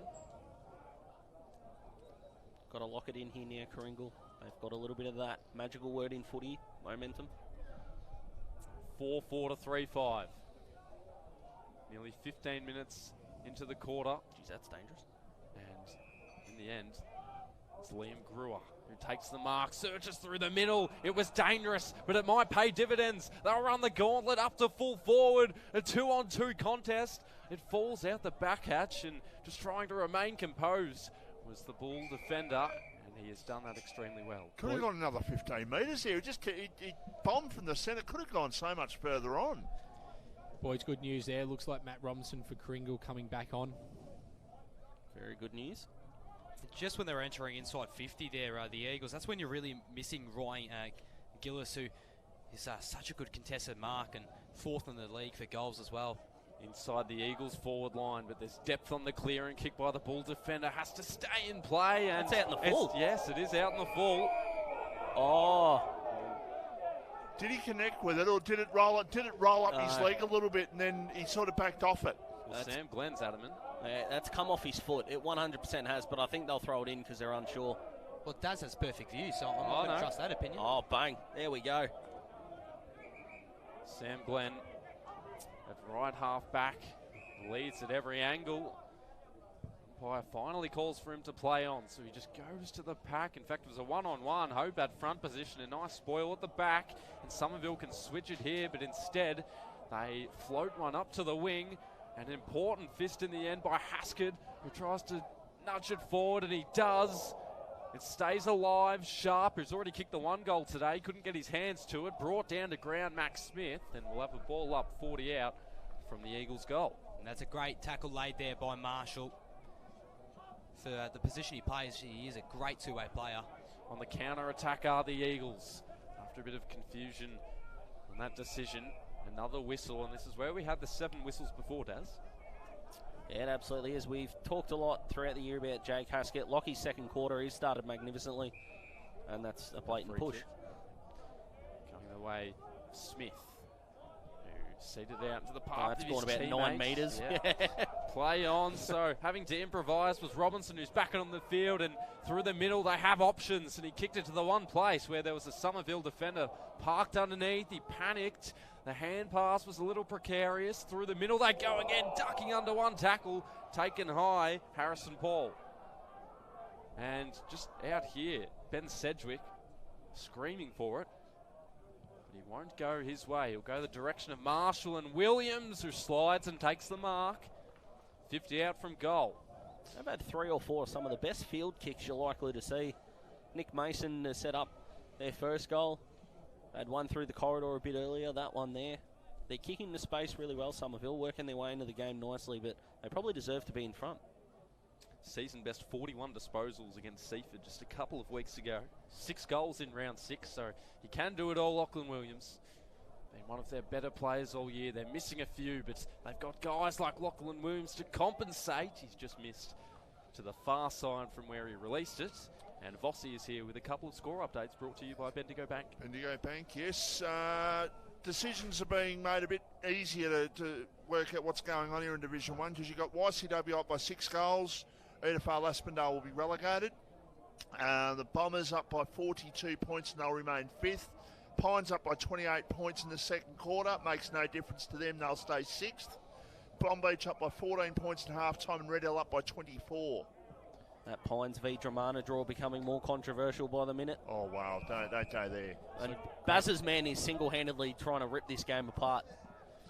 Great mark there from Darcy Hope. He has it on the back flank. He goes up looking for D'Arcy, but great body work there from Kay McKenzie. Much better. Coming into his own, isn't he? Yeah, D'Arcy's had a really quiet quarter. So he switched the play there to Jack Maroney. He's going to come in board looking for the player in Josh McMahon. He's going to wheel on his right. Goes straight up the guts looking for Ben Sedgwick, but he plays from behind. Standing in the way there was the Karingal defender. They got some run here through Pomeroy. Ball comes out. Kelly just pushed off it. He goes back in. He's on the bottom of the pack, but the umpire's going to call for it. Jordan Pomeroy a bit slow to get up there. He's still got the head down as he walks to a sort of a back pocket position. Somerville have got one spare in their forward line. Not what you want as a Karingal defender. Ball comes out to Hope. He tries to go through the pack. Maroney, he goes on his left. Looking for that man who was standing all alone. Spoil coming though. Pomeroy turns around. Quick clearing kick from Karingal. Head was standing in the way. He just throws the ball on the boot. That's going to go over the back and he's kicked the goal. So Somerville, they move on to 4-6-30. Karingal 4-4-28. And they take the lead. That took a very kind bounce like the Christian Petrarca goal, and I think it was the first quarter last night. Very much so. But your goal scoring end, Vossi, looks like it's coming to fruition. It's all down to the left-hand side. Mostly is down to that left-hand end. Doesn't mirror a lot of wind, but that's where all the scoring's been done, Daz. Absolutely. So Somerville have hit the front for the first time today. Stream brought to you by Pro Finish Roof Plumbing. Also the radio, Batcher World of Mornington. Ball's in the middle of the ground here. Maroney, he's driven into the ground. We're going to get another stoppage. I don't know if it's just me. It doesn't really feel like some of you are in front at the moment. It's been a really even second term. It's just that D'Arcy is being kept to account by Mackenzie. So it still feels really even though. Yeah, they really are lacking that forward movement because Kane McKenzie's playing D'Arcy better. Couldn't agree more. Saturday afternoon football, of course, brought to you by Chisholm Sports Academy as well as going up to centre half forward. The Eagles falling to ground was the defender. Had to remain disciplined. He did. He applied a strong tackle. Marshall poking one up in the air. Here is the chance for Mason. I think he might be playing the wrong sports and touched. Behind. Touched. The Karingal player there was just pleading with the umpire because he knew he touched it. The player there in Cow. So it's 4-7 to 4-4 on Somerville with the momentum at the moment. It's been a seesawing game. And at right half back, Karingal, they'll move to the wing. A 2-on-2 rising to take the mark. Nice strong aerial presence by Baz's man, Darcy Hope. Why is he suddenly my man? He brought up that he was a little bit quiet, and since then I reckon he's taken 8 marks. Plenty of movement up forwards, and you get credit when they go well, mate. You know, got to know the role around here. Fair enough, fair enough. Yep. Jack Moroney able to rake it in. Better from Karingal. It wasn't DRC or nothing. They got to lower their eyes, and they've given up a fair bit of momentum in this quarter, so this one's got to go through. Right behind us too. Corey Battens. Right in front of us, I should say. Daz, what do you make of the two jumper wearing the short sleeve and the long sleeve together? Yeah, you know my opinion on long sleeve jumpers, Vossi. It's not the greatest look, but hey, if this goes through, I can get behind it. Corey Battens, a handy goal sneak down forward for Karingal. That's fading to the left, but it'll still remain alive. Nearly DRC couldn't pluck it, and it'll trickle over the line for a minor score. 4-5 to 4-7. Brought to you by WorkSafe. It is Somerville by 2 points. 23 minutes into this second quarter. Boys, has that breeze just got up a little bit? Because that's 2 shots on goal now that have just held up. Yeah, it could be the flag in front of us is getting a bit blustery, favouring that left side. So the ball comes out. Dixon, he goes on his left. Hope, he tries to avoid 2 tacklers. He has been called for holding the ball. No advantage has been paid. Bit stiff. So Somerville, they go up looking for the player there in Harrison Paul, but a good mark from Robinson. The man who walked off looking injured, but he's come back. Perhaps it's that calf. He's got it all strapped up. He goes in short. He's found the player there in Matthews. He wants to go by hand. Back to Robinson. Not once, but twice. He's going to have to go on his left. Who can stand up and take a mark? Should have been a free kick there to Olanis. None coming. That was a good little quick kick out. The player there for Somerville is able to go up looking for a Chislow to Ben Sedgwick, and he takes the mark just outside the forward 50. The umpire's going to bring Cow back to about 47 metres there, but he will be able to kick for goal with the slight aid of a breeze. Is he within range, Daz? Yeah, I'm going to back him in, especially with the aid that AJ spoke about. But the efficiency for Somerville is back that Baz spoke about at quarter time that was lacking. Their entries inside 50 have looked a lot better this quarter. And the wind, 15 kilometres per hour coming from the southwest. Thanks, Stu, man. In Sedgwick comes. He's a long kick. Umpire just comes to us a little too far. Tell you they what, go through for a behind. Whoever's got that red car up on the hill was looking a little bit nervous there too. 4.8.32, Kringle 4.5.29. Maybe looking for a bit of a stock take, Daz. Might be doing an insurance job, just parking it behind.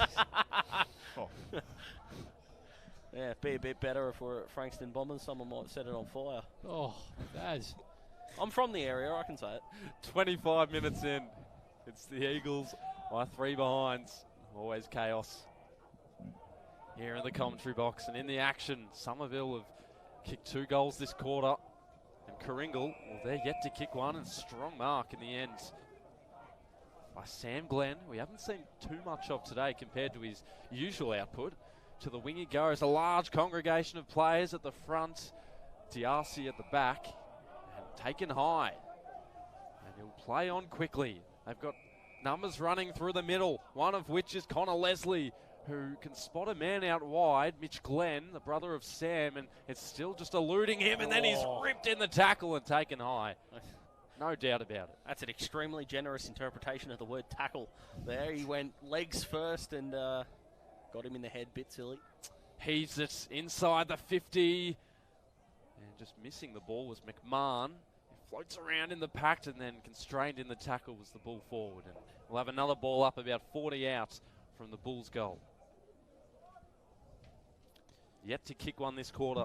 It's been Nick Mason and Brendan Head for Somerville. 26 minutes in. If that win does keep up, then they've done okay for this quarter. Of course, only half a goal the difference, so it's not all doom and gloom for Karingal, but they're really struggling to move the ball once they get within sort of a kick away from goal. And there is the siren for the half, and it's Somerville by 3 behinds, and they found themselves down at quarter time by 11 points.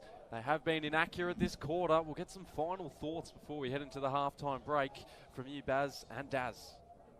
Oh, well, it was much better quarter from the Eagles, wasn't it? And I think the story for Karingal is that DRC was held to account and didn't have as many opportunities to get free from Mackenzie, and Mackenzie, he stood tall and made sure that he kept him to his hip, and took a couple great intercept marks as well. So really, that's why Karingal are down at the moment, because their main guy up forward just can't get his hands on the footy at the moment.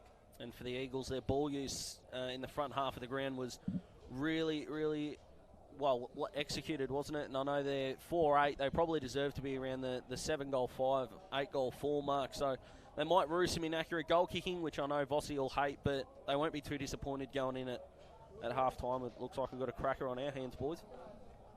Vossi, over to you. Well, boys, just wrapping up Division 1 at half time in the games round 18 of Division 1. So courtesy of Bendigo Bank, Frankston YCW 8-250, Edifal 2-3-15, Bombers 11-5-71, Rosebud 3-5-23, Pines 8-250, Mount Eliza 4-4-28, Tremana 5-8-38, trailing Bomb Beach 8-4-52, and Red Hill 6-4-40, Sorrento 2-3-15.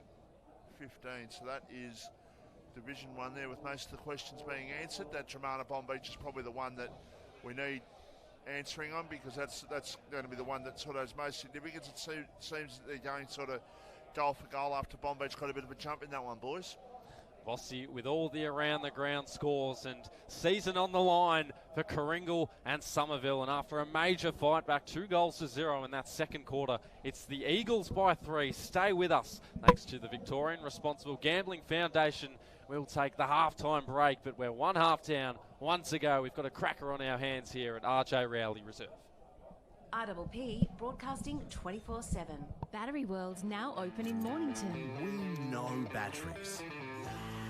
We know our 75 D23Ls from our DIN 65 LHs. And we know which is best for you. We have the range and a spark no one else can match, because we live and breathe batteries. Those beautiful boxes and cylinders that power our lives and our passions. That's why we're the batteryologists. We're Battery World. Battery World Shop 1, 43 Mornington Tyre Road, Mornington. Here at Bridgestone Select, it's our job to keep you moving with the right advice, a great range of products and service you can count on. So when it comes to tyres, when it comes to auto care, come to Bridgestone Select for service that moves you. Bridgestone Select Mornington, the station sponsor. At SJS Accounting Strategies in Mornington, our mission is a simple one: to make running your business easier. To get money-related challenges out of the way so you can focus on growing your business. It doesn't matter which business sector you're from, our commitment to helping you grow will be exactly the same. Why? Because our team loves helping businesses achieve their goals. Contact SJS Accounting on 5975 0488 or visit www.sjsaccountingstrategies.com.au. A station sponsor. More and more people with a taste for quality are shopping at Eliza Meats. Kevin and his lean team pride themselves on the finest cuts, from juicy steaks and roasts to high-grade mince and sausages. And Eliza Meats are the gourmet specialists. Inquire about Eliza Meats Spit Hire. Phone 9787 4473 for a mouth-watering meal fit for a king. It's all at Eliza Meats. See our sponsor Kevin at Eliza Meats, 112B Mount Eliza Way, a station sponsor. Need your property painted, but you don't want to just trust any painter with your asset? Give Wow Factor Painting Solutions a call. We're based on the Mornington Peninsula and specialise in high-quality painting solutions. We are proud members of the Master Painters Victoria and the Dulux Accredited Program. For a free quotation, visit wowfactorps.com.au or call 0475 448 285. Wow Factor Painting Solutions, a station sponsor. Illness and accidents happen, so it's good to know that high-quality 24-hour emergency care is nearby for prompt private care when you need it most. Visit Peninsula Private Hospital Emergency Department. A station sponsor. Jones Lapino Real Estate, located on Wilson's Road, are Mornington Peninsula's boutique real estate professionals, offering premium service in sales, auctions, investment property management and holiday leasing across the Mornington Peninsula. Contact Jones Lapino for the very best in client experience on 5975 5593 or visit joneslapino.com.au, a station sponsor. Battery World's now open in Mornington. We know batteries. We know our 75 D23Ls from our DIN 65 LHs. And we know which is best for you. We have the range and a spark no one else can match, because we live and breathe batteries. Those beautiful boxes and cylinders that power our lives and our passions. That's why we're the batteryologists. We're Battery World. Battery World Shop 1, 43 Mornington Tyre Road, Mornington. More and more people with a taste for quality are shopping at Eliza Meats. Kevin and his lean team pride themselves on the finest cuts, from juicy steaks and roasts to high-grade mince and sausages. And Eliza Meats are the gourmet specialists. Inquire about Eliza Meats Spit Hire. Phone 9787 4473 for a mouth-watering meal fit for a king. It's all at Eliza Meats. See our sponsor Kevin at Eliza Meats, 112B Mount Eliza Way, a station sponsor. Dreaming of a cold beer poured straight from the tap? Tar Barrel Brewery and Distillery, located on Watt Road in Mornington, is open Wednesday to Sunday, offering craft beers and spirits produced on site, with local wines and cocktails also available. Come down and enjoy one of their famous wood-fired pizzas in the beer garden. A local taste experience. Tar Barrel Brewery and Distillery, the spirit of local. tarbarrel.com.au, a station sponsor. RPP in the afternoon. Half time, it's RJ Rowley Reserve. It is Somerville 4-8-32 to 4-5-29. We're here to get some half-time thoughts, but a couple of frivolous brawls, a couple of great goals, and some major impacts being shown by forwards. Daz and Baz still alongside me. How have you seen it? Yeah, it's been very good, hasn't it? I think the quality of game, although the scoreboard mightn't suggest a high-quality contest, it's finals footy at its best, isn't it? The team that's been more composed for longer have been able to get the momentum. So Karingal had it in the first quarter, and Somerville needed to sort of wake up, and as soon as that siren went to start the second quarter, they looked switched on, I should say. So if Karingal want to make a meaningful impact in this game, it's got to come in this third quarter with the wind, although it has died down a fraction if I look at the flag just near my right shoulder. Baz? Yeah, certainly. And a guy I think we didn't talk about enough throughout that first half was Daniel Marshall. Was really, really good for the Eagles, especially through that second quarter. He was really the sort of X factor and lit the fire in the belly for the Eagles. He kicks that goal maybe about 15 out directly in front at the end of the first quarter, and then, of course, the brawl in the right forward pocket happened there at quarter time. But since he's laid a couple really good tackles, had some nice looks at goal as well, and looks to be one of the most important Eagles coming into the last stretches of this game in the second half. Yeah, Lockie Haskett and Josh Young also have had really good first halves. We talked about Nick Mason and Vossi's cricket pedigree around him, but he's been very good as well. And for Karingal, look, the two boys up forward, Darcy Hope. Baz has had the great pleasure of watching him taking a few marks here on this flank right in front of where we are, but they need some more forward options, I think. If their other forwards can take time and space away from the Somerville defenders, then Riley D'Arcy and Darcy Hope will be able to hit the scoreboard even more so, especially than Riley D'Arcy already has. Well, Lockie Hinn's sort of been like that. He's kicked 2 goals in game number 50 for him. So he's sort of provided that option every now and again. But you're right there, Daz. Other than D'Arcy and Hope, who's taken a couple marks down here on the broadcast side of the wing, it's been pretty dry up there, up forward for the Bulls, especially in the second quarter. Spoke about it in the pre-game, and Riley D'Arcy's presence was definitely cancelled out in that second quarter, Daz. Yeah, it definitely was, wasn't it? And it's a huge credit to Kane McKenzie, who was playing sort of a step and a half behind him, and it just wasn't working, even though he probably thought the wind might be his friend and the ball might head out the back. But D'Arcy's hands are just too good, aren't they? So he tightened up in that second quarter. He was basically living in his pocket, and it seemed to work, and it's a good matchup to watch. It's probably the key to the game, to be perfectly honest, considering D'Arcy more often than not has been the deepest forward, with Hope coming up the ground in that second quarter. Well, McKenzie, he's been an elite defender all year. He's ranked 6th for intercept marks, 11th in spoils. And he was actually, he did play for Karingal back in 2013, did Kane McKenzie. So, yeah, he was probably, he might even be the best player for me in that second quarter. It was absolutely pivotal.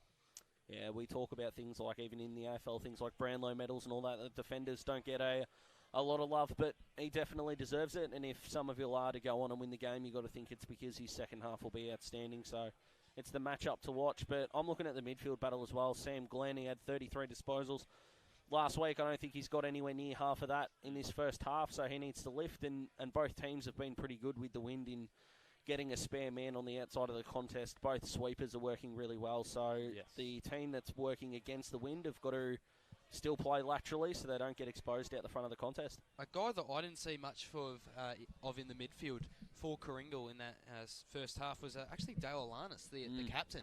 The donk. Yeah, we did not call his name a lot during that quarter. He's, of course, been such a great leader. You'd have to be in the conversation for the league BNF, but throughout that first half, I mean, I ate my words on Darcy Hope during the first quarter.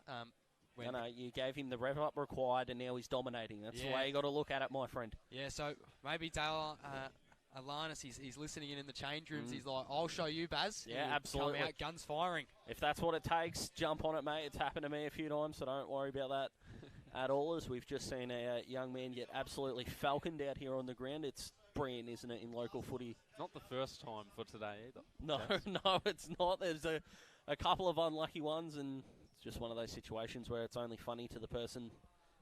It's only not funny to the person that gets hit, doesn't it? But well, speaking of hitting things, that red car we were talking about that might have to get an insurance claim. He's moved, so yeah, he's taking it back to the repair shop early, I think. A couple of close calls, but it's not Suss's vehicle, so he's all right. He's flying. The man with the buttons. And, of course, tomorrow, boys, Devon Meadows taking on Pearcedale. 21 years since Devon Meadows have made finals, and we think it's 11 for Pearcedale as well. So someone's going to break a very, very long drought, and I think Pearcedale are going to get over the line in that one. Well, yeah, I love my Dales. Used to play for them as an under-14, so yeah, look, I wouldn't be complaining if they got over the top of Devon Meadows. I wouldn't either. Ryan Bastanak has been fantastic. Of course, brother Jordan there, as well as the Karingal boys are heading out. And just quickly, Daz, Pete has a special guest alongside him. All yours, Pete. We have with us at the moment Scott Grimster from the AFL Southeast. Scott, how you been? Good, thanks, Pete. Can you tell us a bit about your role at the AFL Southeast? So I originally came on board as a commissioner in 2013, which has now transitioned from the AFL Southeast Commission into the AFL Southeast Advisory Board, and we govern all the football across the region, which is FDJFL, MPJFL, of course Southeast Juniors, and the Mpnfl, Division 1 and Division 2. Plus we also have the women's competition, Auskick, so netball, everything that happens right across the region. So we go from Mordialloc to Portsea, right out into the Eastern Corridor, out through the Cranbourne region and stuff like that. So yeah, so basically we provide governance. So the staffing structure is that we have obviously staff that are across all the leagues, and then they feed up to our regional general manager, who reports then to the board. No worries. And with that, I suppose the overall feeling this year is we're glad to get through a season. I think that's the thing. I mean, look, I think for this particular year, it's been, compared to a lot of other leagues, I think we've had a really consistent season. It's been very competitive. I think that the actual clubs have done a sensational job. It's the volunteers, the presidents, and especially the coaches. I think they've done a fantastic job to get through the season. And also just to be financially stable. We've really gone into the unknown this year, not only as leagues, but also as clubs on their own. And they've been able to be financially stable, and we've really had no issues, in clubland at all, which has been fantastic. So full credit to the clubs right across our competitions. No, I suppose the question that comes to mind is the amount of people playing AFL. And going forward, I suppose we come to a final series, and then after that final series, I imagine the groups will all sit down and have a look at how we progress through to 2023. Absolutely. So, I mean, like with any competition, we go through the final series, and the total focus at the moment is on that. Then there's a debrief that happens at the end of the season, where we look at, what are the things that we've done well and what are the things that we need to improve on. And then, we look forward, then start into the forward planning then for 2023. So, this year has really been about consolidation and about, focusing on our clubs and being stable. And, it's great to see so many people come down here to Rye to watch, this final today. And, you know, I know how far I had to park away, and that's a really good sign that people are coming back to the football. It was approaching the ground at 12 o'clock and finding the car parks were 400 to 500 metres away outside the ground is a very positive sign for the league. It is, and you know, the final series are really important that we really get really good crowds come along and support the netball, support the football. These players are representing your local community, so please come down. Even if you only come once a year, come down to Grand Final Day. It's one of the biggest days of the year, obviously, at Frankston Park for Division 1 and Division 2, but also please get along and support the netballers. They've done a sensational job this year, and get along and support the netballers as well. No, that's great. Look, Scott, thanks for having us. We're going to take it back to the boys as we head into the second half, and it's really been great to have you on the show. Thanks very much, Pete, and thank you to everybody at RWP for their ongoing support over many decades, and we really appreciate that, and we look forward to your call through the final series. Thank you. Over to you, boys. Fantastic to hear from Scott there. Just before we get into the third quarter, boys, it would be remiss of me not to point out the young gentleman down here just about in front of us that was having specky practice with his mates, and it's fair to say he got hit in a place that God only intended to be treated nicely, so he was down for a while, which is unfortunate, but I'll tell you what, we are fortunate right now to be a part of what's going to be a fantastic finals series as AJ and Dylan are setting up again. Vossi's back in the building with no Mr. Whippy, so he's shattered. I'm shattered for him. Getting ready to start the second half, boys. Thanks for that, Daz. Looking forward to this second half here. RJ Rowley reserve. Karingal 4-5-29, Somerville 4-8-32. Ball held aloft by Rowan David. Gets us underway in the second half. Both the rucks just go to ground. Alanis over it for Karingal. He tries to exit the stoppage, but he's taken in a tackle by Brendan Head, and we're going to get a secondary stoppage. Baz happy already. We've called Dale Alanis' name, so he'll be keeping a close eye on him. Smith, decisive hit out. Walker Swain was standing in the way for Somerville. Alanis tries to go through. Haskett, quick kick. In the Lockie variety, but it's only finding Jansen, who's had plenty of the footy today, boys. Looking out for Darcy Hope over his head. Over the back, Ryan McMahon for Somerville. He goes up looking for Walker Swain. He can go down the far wing. Looking for a target in Dan Marshall, who's been pretty quiet today, other than the free kick after the siren at quarter time. Ball goes out and we'll get a throw in. Bit stiff on Dan Marshall's, had some really good tackles. Oh, it's been involved. Baz was loving what he was seeing in the second quarter. His pressure's been good, but I'm used to him. You're wanting more output. I'm used to him seeing 3 or 4 goals on the board, Daz. I want to spur him on. Ball thrown in. Smith. Alanis. Leading from the front. Going to get another stoppage. So Vossi, no Mr. Whippy at halftime. I'm disappointed. What's happened? No strength to get over there, Daz, unfortunately. Busy on super coaches. The ball's thrown up. Bradley, he's tackled. Alanis lays a tackle for Karingal.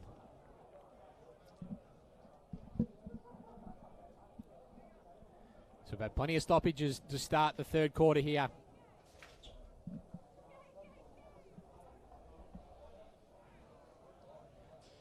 Looks like we're going to get another one. Umpire Rowan David circles.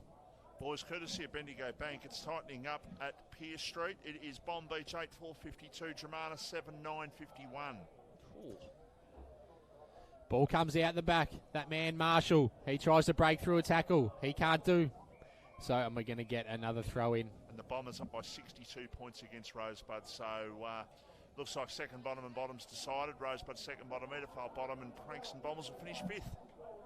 Yeah, they will, and I think the Pines draw won't matter that much because of percentage, especially with the boost the Bombers will get. So yeah, it's only half. It was half a game the Bombers had on them anyhow. So Pines had to win, Bombers had to lose. Yeah, it's bottom.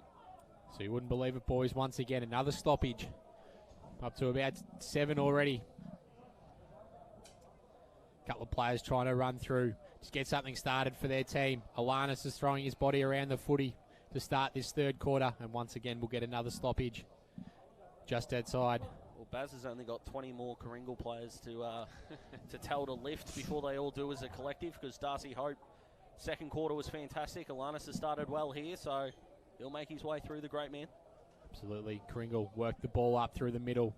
Who can run onto it? Is it that man, Darcy Hope? He should get a free kick there for in the back against Luke Rowe. Rolly D'Arcy needs to get back. He's got to go quick. Smale in a one-on-one versus Mantel. Just puts his frame in the front. No mark. Kelly on his left. Check side. Behind. No right foot. It's just for balance, apparently. Karingal 4-6-30. Somerville 4-8-32, Daz. Would have liked to have seen that kick come in a bit quicker. Somerville had numbers streaming back, but they still had 10, 15 metres to go, so maybe a moment of hesitation costing them there, but a really good crumb. Just needed to finish. What sort of lead, boys? Is Karingal going to need at three-quarter time? Because Somerville are going with what is the scoring in the last quarter. Sorry, Vossi. Hang on for a moment, Vossi. It's D'Arcy again. Miscued hand pass for Bradley, who was brought to ground in an instance. Entering the scene with intent for the ball was Alanis. Didn't exit with it. Another tackle from Badams, but Somerville work it wondrously into the centre of the ground and beyond to centre half forward. Transitions into centre half back as the Bulls. They move it forward, this time to their centre half forward position. Hands in the back, not illegally. And in the end, it was all brute strength. And I'm going to say 10 goals is going to be a winning score, boys. Yeah, I was going to say, Vossi, I reckon you'd want a 4-goal lead. With the rain just starting to set in here, boys. Definitely is. Baz, I'm curious to see what you think, mate. I think 4 goals is, you'd be feeling content, and 5 feels comfortable.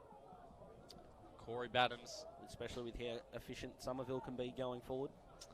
Missed the goal earlier from a more acute angle, and this time he'll hope to rectify the situation. He's hit the post, and Karingal are now 1 point behind.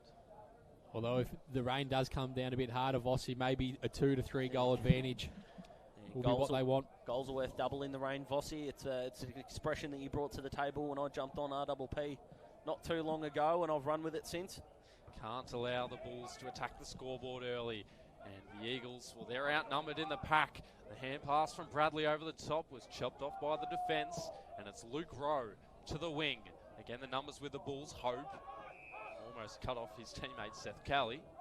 That was like a mid-air block, wasn't it? That was really interesting from Darcy Hope. Hoists it to half forward, front position with the Eagle. Takes it comfortably. Plenty of movement up forward. In fact, at the wing, they're a little stagnant, but he'll switch it to the back line, and it's very indiscriminate. And we will have a ball up about 25 metres out from the Bulls' goal. The only positive in that, boys, is that it went out of bounds. Yeah, you're not wrong. Just an absolute shank. 1 point the difference. 6 minutes into the third quarter. Neither team yet to kick a goal. And it's been camped in the Bulls' forward line for most of this quarter. A missed shot by Sam Glenn as we wait for the ball to be brought back in and retrieved from over the line. We really are at local footy if there's a delay because the ball's gone missing. And it's just rolling away from the boundary umpire. That's got to be lonely, just tracking a footy that doesn't want to stop. Karingal have got to lock it in here.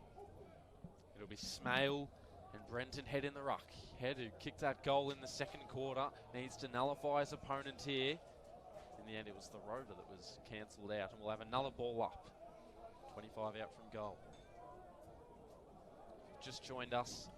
The laid out of Callan Dixon gave Luke Farrelly a chance for the Bulls, and they've missed him in defence, have the Bulls. The umpire behind.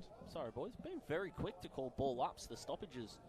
Here, the umpires, I've noticed. It's almost a second or two after they've been pinged. It's just happened again there. Wybrow attached to his opponent. Another ball up. Don't mind it, does. Bit of intent. The ball fooled everyone. Finally, Head muffled one forward. It's still at half back for the Eagles. They can't maintain possession. We'll have another ball up. I'm not sure if I'm a big fan of a ruckman being allowed to jump at the footy in a ruck contest, not touch it, and stop his opposition ruckman for going for the ball, is what happened in that contest. In the ruck again, it's Head. And we'll let you guess at what the outcome is. Get some around the ground scores from Vossi in a moment. Vossi, thoughts on the opening 8 minutes? Well, some of them will be more than happy because they haven't conceded. And Karingal, I think, were 4-1 or 4-2 at one stage. Now 4-7, so that's a bit worrying for them as well. So once again, we're going to get a stoppage just outside the forward 50 for the Karingal Footy Club. Even numbers behind the ball too for Somerville, so... Standing in the goal square is Riley D'Arcy. He's got 2 for the afternoon. High ball going in. Who's going to stand under it? Mantel. Quick kick on goal for Karingal, and that is a shocking attempt, and that is out of bounds on the full and will not register a score. Michael Voss. Courtesy of the Bendigo Bank. YCW 9660, EFL 3422. Bombers, huge confidence booster going forward. Or is it? Time will tell. 15.898. Rosebud 3624. Pines 8.452. Mount Eliza 5.535. Red Hill 6.541. Sereno 3.523. Bomb Beach 8.553. 1 point in front of Dramana. Dramana might have their third draw for the year, Daz.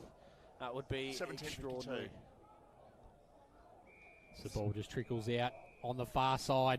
Thank you for the updates there, Michael Voss. Yeah, good must Somerville be thinking right now. Just this third quarter, they don't necessarily need to score. That flag that's just near us is starting to get a bit more blustery, so this is golden for Somerville right now. It's 9.5 minutes gone in the third quarter. Ball goes in the Somerville direction, but Badhams was standing there for Karingal. Bradley, he swung around a couple of times. Ball's on the ground. Quick kick forward by Williams. Good attack on the footy by Daniel Marshall. The pill's just getting a bit more slippery out there. Jordan Pomeroy just breaks through. He gets a quick kick. Ball smothered. Another one of the boys that Vossi probably played cricket with.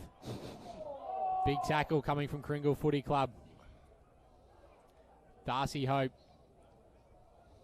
There's a bit of how do you do going on behind the footy, and a free kick has been called against Jordan Pomeroy. Would you say they need to generate some run off half back, Daz?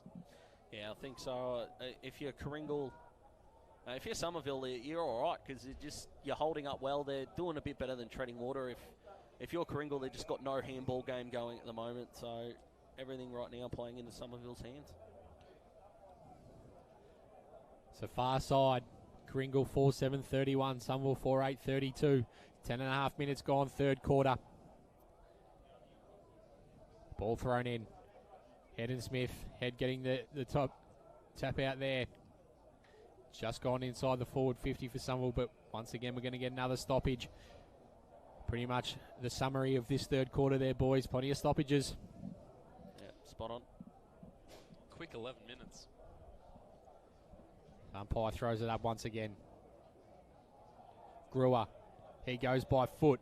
Goes to a dangerous spot for the Somerville Footy Club. Mason. Did he have his jumper held? None forthcoming. We're going to get another throw in once again.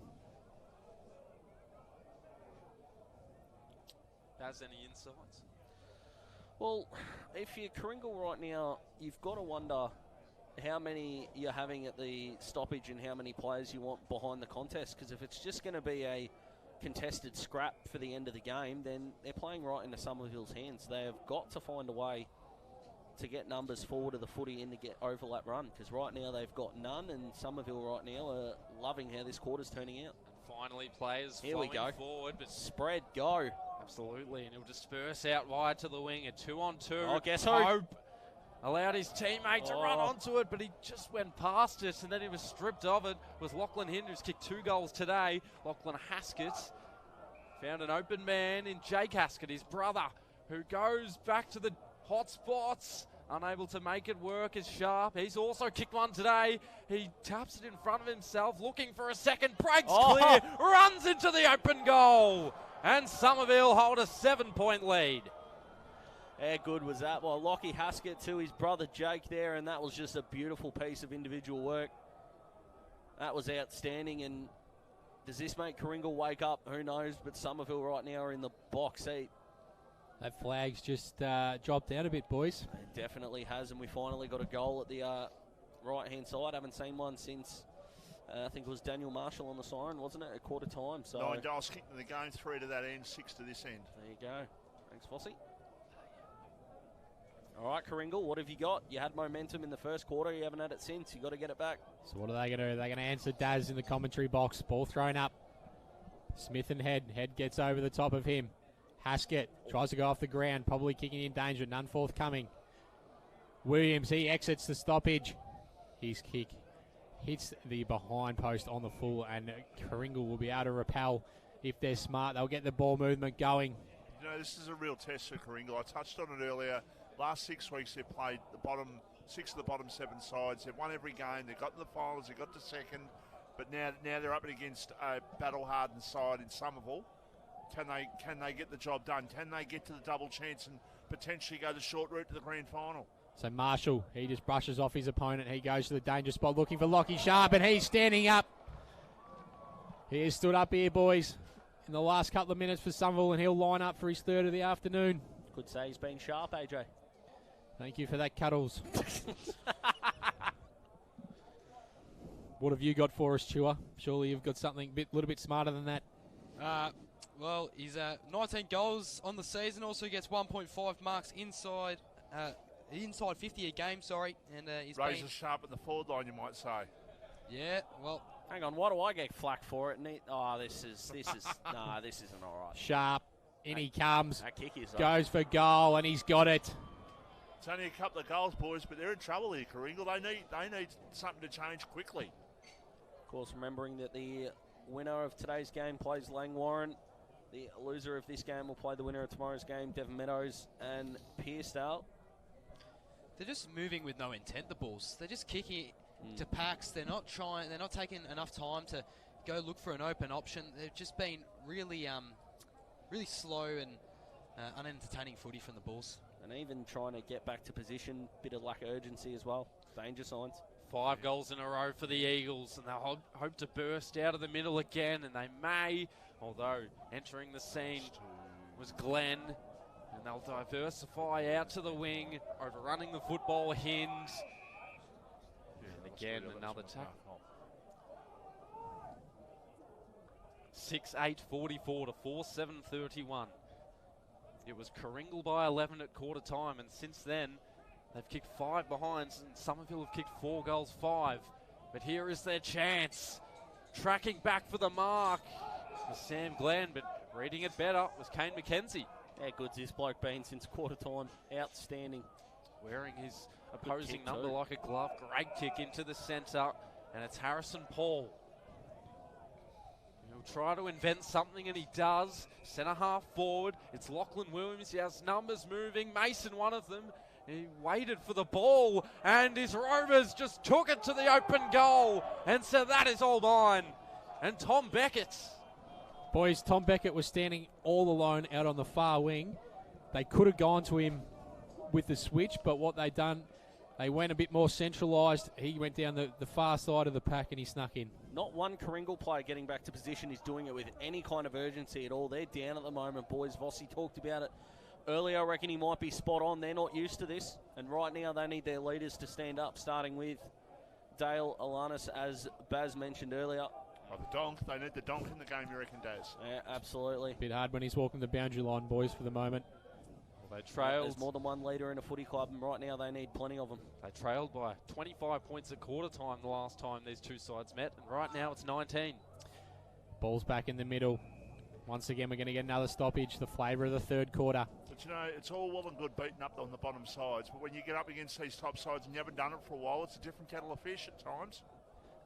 Almost like St Kilda this year, to be honest. Ball goes inside forward, 50, looking for Darcy Hope. He gets the 2 jukes up. He goes with a quick kick over his shoulder. One-on-one, Riley Darcy and Kane McKenzie probably should have got one for over the shoulder there. Potentially, but didn't. Wow. Good work from Kane McKenzie, though, for Somerville. Jordan Pomeroy picks it up. Much better run. He goes up looking for Lachlan Hind. Can he step his opponent? He does. Inside forward 50 they go. It's a 3v2. Can get over the back potentially. Who can run onto it? Sam Glenn lays a tackle. Numbers here for Somerville. Good work from Sam Glenn. That should be ball. Ooh. Yeah, he's very lucky. Fallen right on top of that. Yeah. The man who kicked the last goal. So the ball's thrown up. Hope, row. Hope by fist that was there. Trickles out and we'll get another throw in. That was a set play too. It's just the Karingal midfielder who was in between the spare man just got a little bit in the way, but they've got a plan here, Karingal, and I know it's an understatement, but geez, they need to kick one from this stoppage. Ball thrown in. Deep inside the Karingal forward 50. Who can run onto it? Having a shot at goal is Oscar Whitty. Haven't called his name a lot today. And it's going to go through for a behind Karingal 4-8-32, Somerville 7-8-50, Michael Voss. Courtesy of Bendigo Bank, boys. The live ladder in Division 1. Tremana are now third. They are 5 points in front at three-quarter time. 8-10-58. Don Beach 8-5-53. Your Mortgage is in huge trouble, AJ. Can't win finals when it's not the final series yet, though, Vossi. No, but the double, you're putting yourself into third, and fourth is a massive difference. There's only one number on the table, but third gets you a double chance, fourth doesn't. To the wing, it's Pomeroy who breaks free, but he had Maroney all over his back. Strong tackle laid by Dixon, and we'll have a ball up at centre wing. You can actually rest players potentially in a second versus third final, knowing you've got a second chance, but you can't do that in a fourth versus fifth. You've got to put all your eggs in the one basket and go for it week after week, and you get tired doing it. McMahon braced for contact. Wasn't paid the free kick. A wry smile on his face, but we'll have a ball up. It's Somerville by 18 points. 3 goals in this quarter and 6 in a row. Strong body use from Maroney into the path of Williams, but he dropped the footy and spent it. Tapped forward, and now the Bulls. Makeshift kick was smothered. Again, Maroney head first into the pack. Plenty of tackles being laid and plenty of pressure absorbed, Daz. Karingal's midfielder currently getting exposed defensively. That's 2 clearances in a row. They've just let Somerville walk out the front of the stoppage. It cost the Dogs the grand final last year. And Karingal, it might cost them a final this year. Walker Swain taking the ruck duty that time, and he might just do it again here. And will. To advantage as well. Maroney again attempting to bust through, and he's still manufactured a hand pass. Walker Swain again. Short little dainty ball forward was cut off, taken high in defence. Matt Robinson hasn't seen too much of it today, of course. He went off the ground for a little in the first quarter. Jansen in the back pocket to switch play for the Bulls, and they'll need some run on the outer side. And if they can get it there, Leslie has plenty of space to relish, as does Battams, who will attempt to enter here, and he does. He's running after the footy, but he has 3 Eagles surrounding him. One of the most significant was Haskis, who can slow it down for the moment. Off to Mantle, to centre half back, a helicopter spiral sort of ball, and the Bulls on the counter attack. Leads for Maroney on short. Here he is. Dropped it. Strong spoil from Haskett again. It stays loose. Did he drag it in? That's the question. The umpire will refrain from holding the ball. Baz is looking shattered. His man Darcy Hope had about 5 metres of space on the far side and got blatantly ignored. If they want to get back into the game, they've got to lower their eyes, Karingal, and hit good targets. Alanis attempting to assert his dominance, and it's chopped off by Mitch Mantell. And 21 and a half minutes through this third quarter. It is Somerville by 18 points, brought to you by Battery World Mornington. Didn't kick that one. Finish Roof Plumbing. Didn't kick that one out of bounds, which is a good start. Ball goes over the back. Walker Swain. He just goes for a bit of territory. Up the wing. It's a 2-on-2 here. Who's going to come out in front? Umpire calls for it and we'll get a stoppage. Elite drive by there. I like it. Courtesy of Bendigo Bank, boys. Frankston Bombers up by 92 points against Rosebud. YCW up by 45 against Edifal. So second last will stay Rosebud, last will stay Edifal. That's what they are currently. 3/4 time of the Giants Dockers game too. Dockers by a point, so they've worked their way back into that game. Ball's on the far side here. We've got another stoppage. Ball thrown up. Rucks do battle. Williams waiting down for Somerville. He's tackled immediately. And once again, we're going to get another stoppage. Should be a longer quarter, we think, Daz. All the stoppages. Yeah, a lot of stoppages. 3 goals kicked for the quarter, which doesn't suggest a lot, but yeah, plenty of ball up. So I suspect that time on might drag out a little bit here. 26, 27, 28 minutes. So the umpire calls for it once again. Thanks to the Pro Finish for the streaming sponsor today. Also, Batchwood and Mornington match of the day on the radio on RPP. We're going to get a throw in once again on the far side. So if we suspect, because what happens in no matter what level of footy you go to is the team with the double chance that loses tend to cop a lot of criticism. Do you think if you're Devon Meadows or you're Pearsdale, whoever wins that game really does have a genuine chance, or do we still think Karingal are going to be the better side if they do drop this one? Boys, would love to know. I I genuinely think that the side's gettable. More so, we criticise in the AFL when, say, 7th or 8th win, and then they play the highest side coming off the loss, and we back 7th or 8th to get the job done. Whereas in this, it can be genuinely an even match, and you might find that the 5th side might get through to, say, a preliminary final and knock one of these sides out in 2 games. So we had 23 and a half minutes in the third quarter. Karingal 4-8-32, Somerville 7-8-50. Ball over the back. It's going to go inside forward 50 once again for Karingal. Who can stand under it? Walker Swain's there for Somerville. Bit of pressure applied by Dan Marshall. Pressure certainly lifted from Somerville here in the third quarter. Quick kick up to the wing for Karingal out in front of Alanis. Can he run onto it? Can he do something for his side? Quick kick on the left. Goes over in the way of Kelly. Can he run onto it? He can on his left. Can he line it up? Yes, he can. Well done. So they got their 5th on the board, Karingal. They go to 5-8-38. Somerville 7-8-50. It's now a 2-goal game here, boys. Yeah, it definitely is, and there's still time. There might be 1 goal left in this quarter, and if it's Karingal's, we've absolutely got a game back on our hands, but Baz called for it earlier, and he was spot on. They needed overlap run. They needed some aggression, and did Kelly get a lucky bounce? Potentially, but you've got to take advantage of that luck, and that's a fantastic finish on the run, and they finally got a goal kicker that's not one of their 2 tools. Well, Kelly is averaging a goal a game in the midfield, and he was classed as one of the best under-21 players by the Herald Sun last year, so great talent is Seth Kelly. Out of the ruck again, it'll be cut short. It's 41st goal in a Karingal uniform for Seth Kelly, and at the moment, Somerville have it. It's centre half back, close to right half back. Lachlan Haskett is the open man. Riley Dialsi trudges onto the mark. 25 minutes through. It's Somerville by 12. They kicked 6 goals in a row just before that goal by Kelly. And a boundary throw in at centre wing coming up shortly. Still feels like there are more twists in this tale, boys. Difficult game to predict, of course. The last time they played, it was a 3-point win for Karingal. And Somerville kicked 17 goals. Hope needs to show his offensive prowess here. Almost snapped it up. And coming up a little sour. We'll get to that in a moment. Sam The McConnell, umpire I think it is. will blow the whistle. He's no good. He's holding both knees. Yeah, it will be the left knee. But just a question, boys. It doesn't matter who wins today, Summy or Karingal. Do we reckon either of them have a chance against Langy, who have gone unbeaten the entire year? There's hope.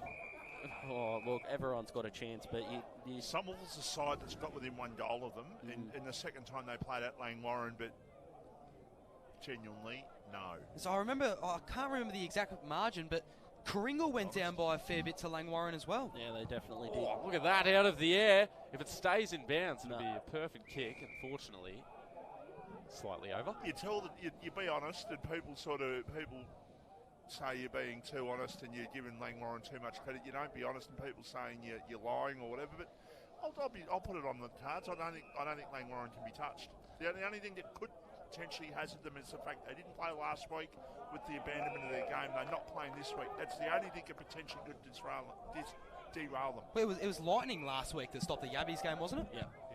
Glenn on the left inside, 50, almost received to mark. Pressure associated with the handball, but Vossi, they do say that there is always room for 1 loss.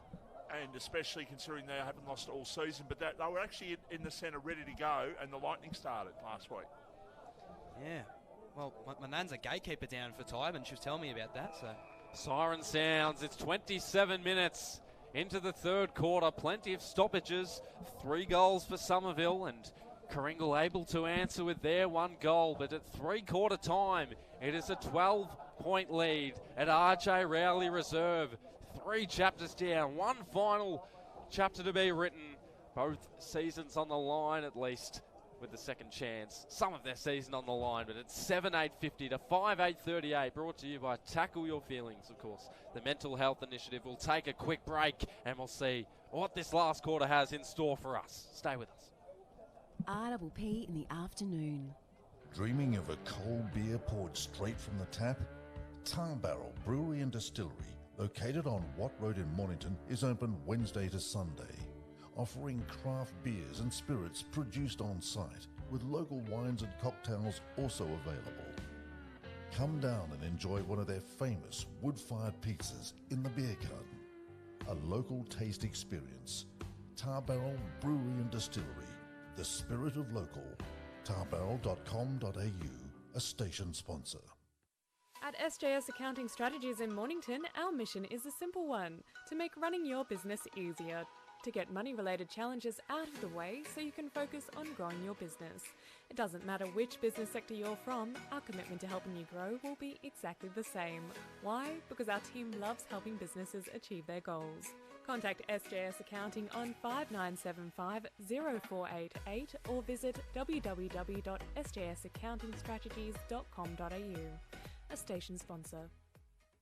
Jones Lapino Real Estate, located on Wilson's Road, are Mornington Peninsula's boutique real estate professionals, offering premium service in sales, auctions, investment property management and holiday leasing across the Mornington Peninsula.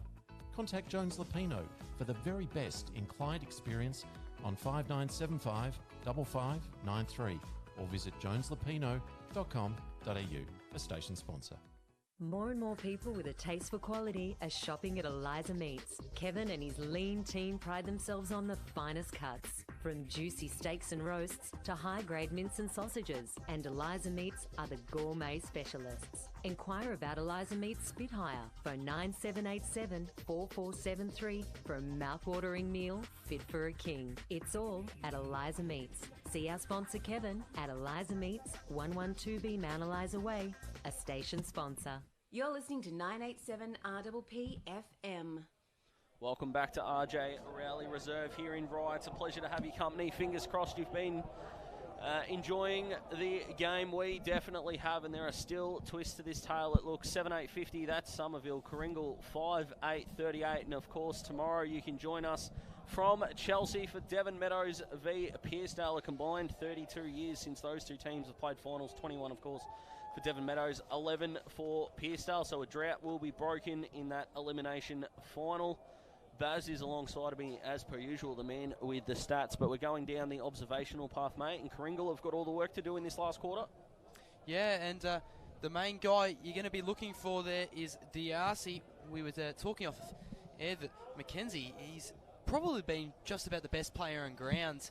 Really kept him in his pocket. And Diarcy, other than that first quarter, has definitely struggled to find open space.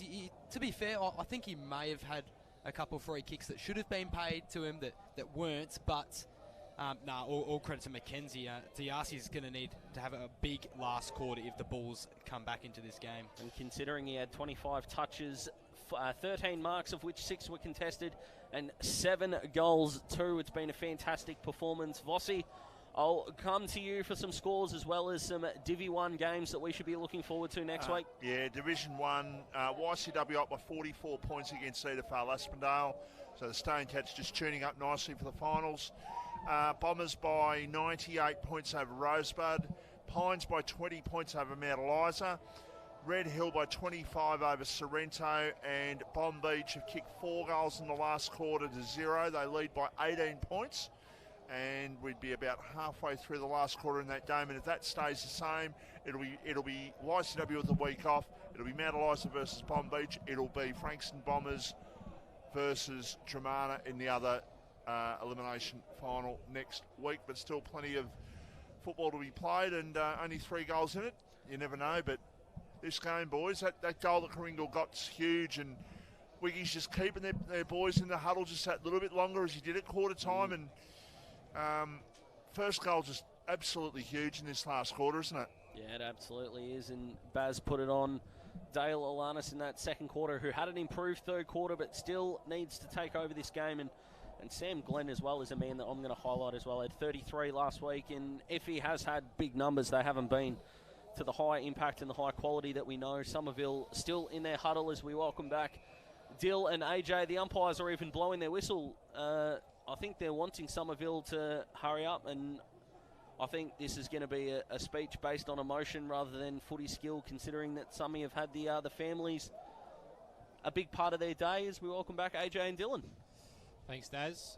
Just as the Somerville crowd dispersed there, Karingal players are in position. This is going to be a cracking last quarter.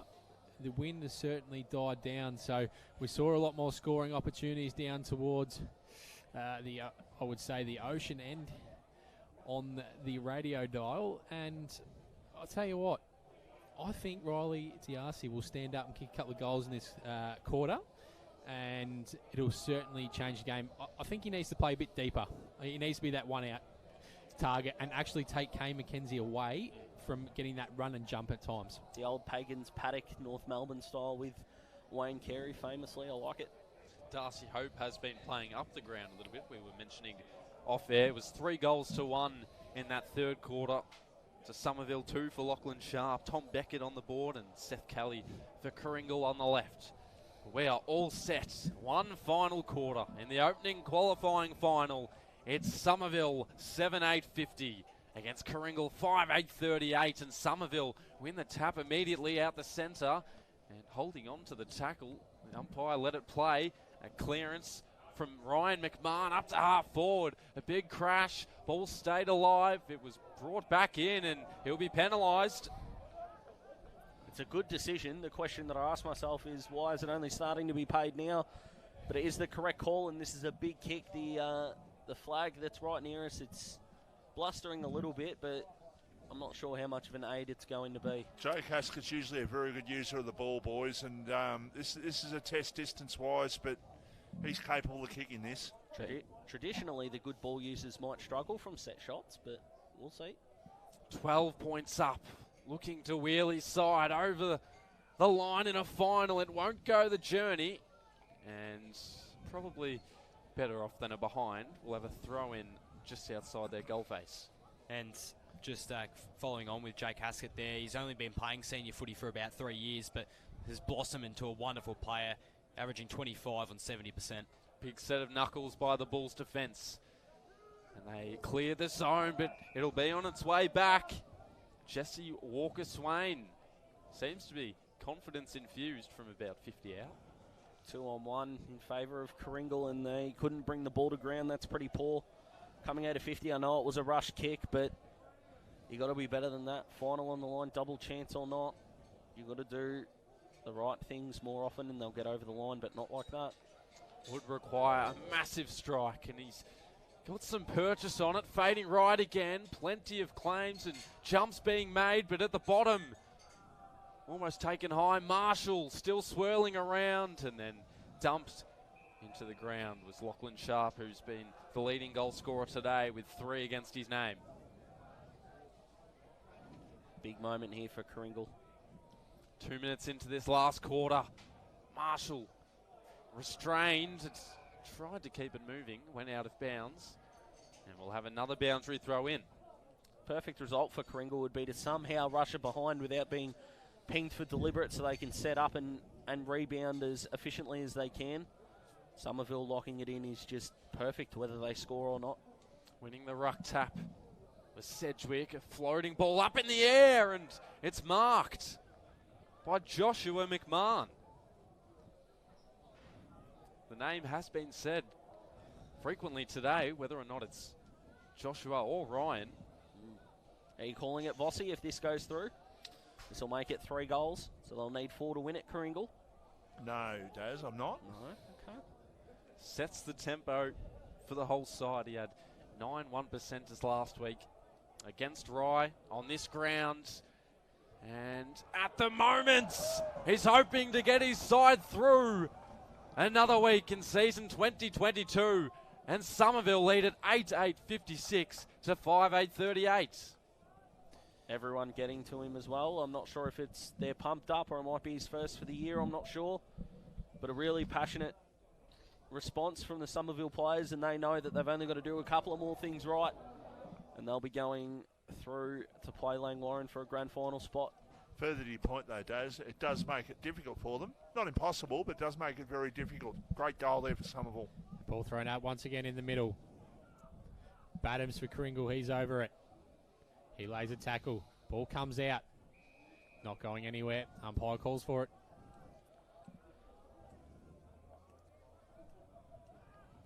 So the Giants up by 5 points in the AFL. Walker-Swain has it here. And the middle of RJ Rowley Reserve. Big battle for Karingal. Here's leadership. Which of their leaders is going to stand up and try and drag them over the line? And in turn for Somerville, can their leaders steady their team down? They've done everything right for the last, well, 2.5 quarters, you could say. It's a big tackle on Lockie Williams by Jansen. He's probably been Karingal's best, in my opinion, today. The ball thrown up. Head just gets a big fist. Leslie, he gave the handball. He got the 1-2. He goes inside forward 50. Hind. Hope. Out to Sam Glenn. What can he do? Can he stand up? He's going to try and run onto it. He goes on his left and he kicks brilliant. it. So Karingal answer back. They move on to 6-8-44. Somerville 8-8-56. 2-goal margin. Wanted him to stand up, Sam Glenn. Didn't expect it to be in the goals category, but fantastic finish. Had 3 eagles on his hammer. Still needed that extra step to compose himself. That's a fantastic finish. They're not going to die wondering, Karingal. And I've just noticed that Dale Alanis, he's gone forward a little bit. He is a great two-way player, so maybe Karingal have just pushed him forward to maybe apply more pressure to the Somerville players because he is such a good tackler, and try keep it in Karingal's forward 50 a bit longer. They have rebounded with ease, Somerville, so good tactic there. So Darcy Hope's been thrown into the middle. Not a bad move. Gets a tap out straight away with his fantastic leap. Hinton tries to run onto it. Ball just bouncing around. Who can extract it from the contest? Umpire calls for it.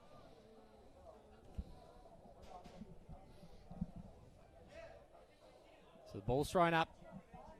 Smale doing the right work this time. Darcy Hope's gone forward. Both Hope and Darcy deep forward at the moment. Who can run onto it here for Karingal? Ball comes out.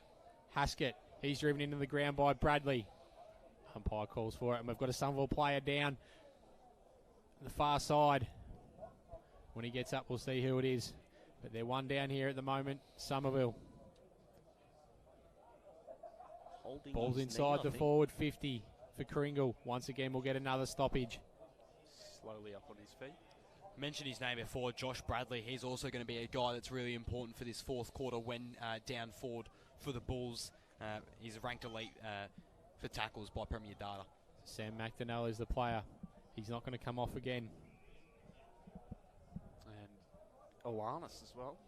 Oh no. It's all happening here, boys. Williams through the clearance.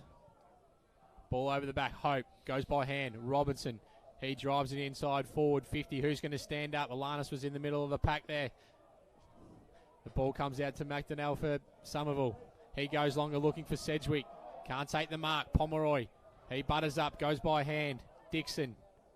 Over to Smale. Back to Dixon. He's dispossessed. Sedgwick gets a quick forward. Mason, can he stand up? He's been electric around goals. Clearing kick. Lands in the hands of Robinson for Karingal. Had a really good second half, Robinson. Not a great kick there, but Cow can run back onto it. What are they going to do here? Going to go up the corridor. Found Mitch Glenn. He's going to go in short, looking for Smale. He takes the mark. He wanted to go by hand, it doesn't. Oh, that's a 50-metre penalty given against the player there in Josh McMahon. That's really stiff. I understand what. Yeah, it's the correct call with the rule, but in a 2-on-1 situation, he just took that step, didn't he? And I'm not 100% sure, although the wind's died down a little bit, if the big fella's got the distance in him here, just to take a real big roost. Got a feel for Josh McMahon there. So in he comes, Smale, up and under kick. Darcy Hope, can he take a big mark? Got pushed. Standing in the way is Luke Rowe. Probably should have got a free kick there. He definitely got pushed under that. Rowe from the back line out to the wing. So no one really in particular. And Karingal again entering their forward 50 at the back. And taking it, Alanis. A miraculous recovery. He was holding his leg a couple of minutes ago. And... No way. Have they... Oh...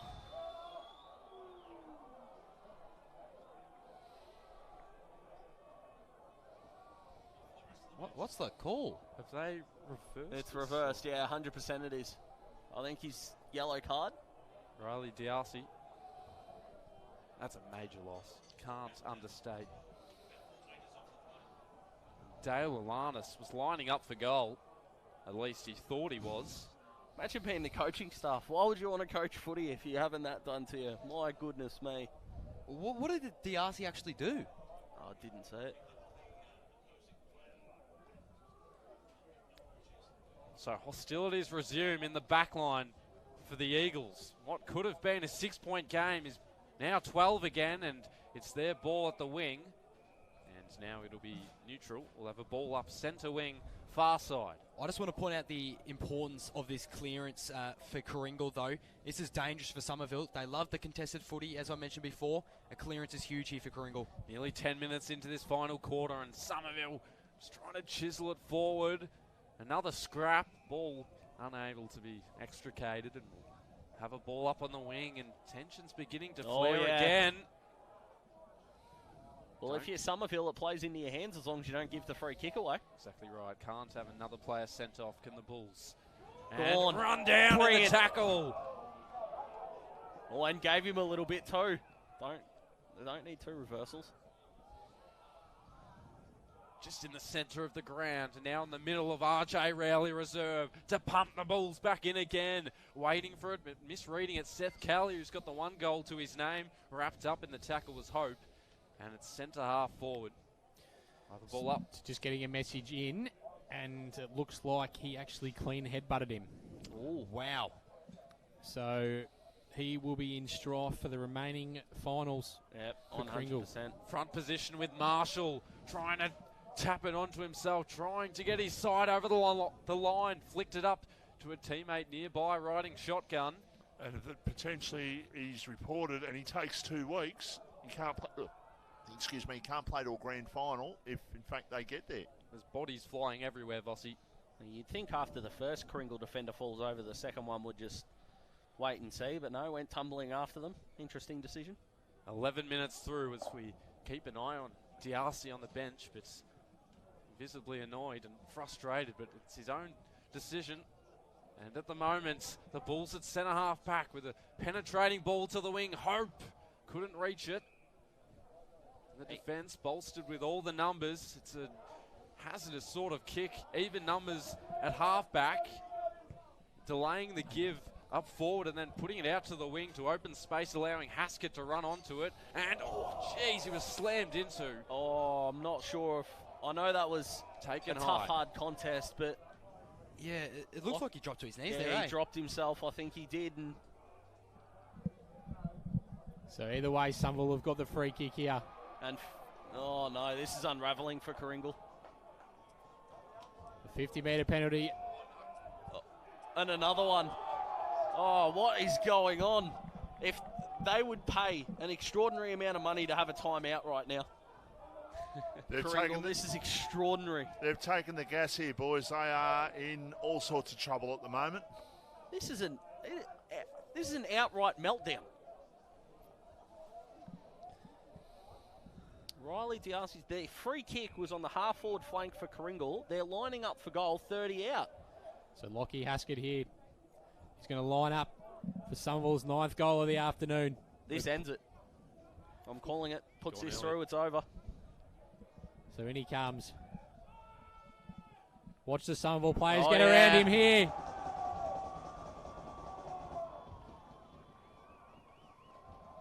So it's certainly looking like Somerville are going to run away with this here.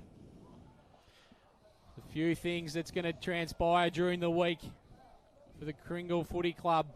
To be a fly on the wall in those change rooms after the final siren goes. My goodness. Just undisciplined footy from Karingal. If you're Luke Forsyth for Karingal, you'd be absolutely fuming after that. Yeah, you definitely would be. And to think 21 minutes into the first quarter, the score was 26-7. Just as I said that there, Two-Man, he walked down from the coach's box and then walked in and had a word to his players, so clearly not happy. Understatement of the year, that one. Goodness me. Back in the middle. It's Somerville by 18. Alanis trying to put a stop to this momentum at the moment. Another wandering ball forward. Bodies collide, and the opportunity revealed itself. But it falls short. And it was Lachlan Hind, who's already kicked 2 goals today. Couldn't make it a third. from full back.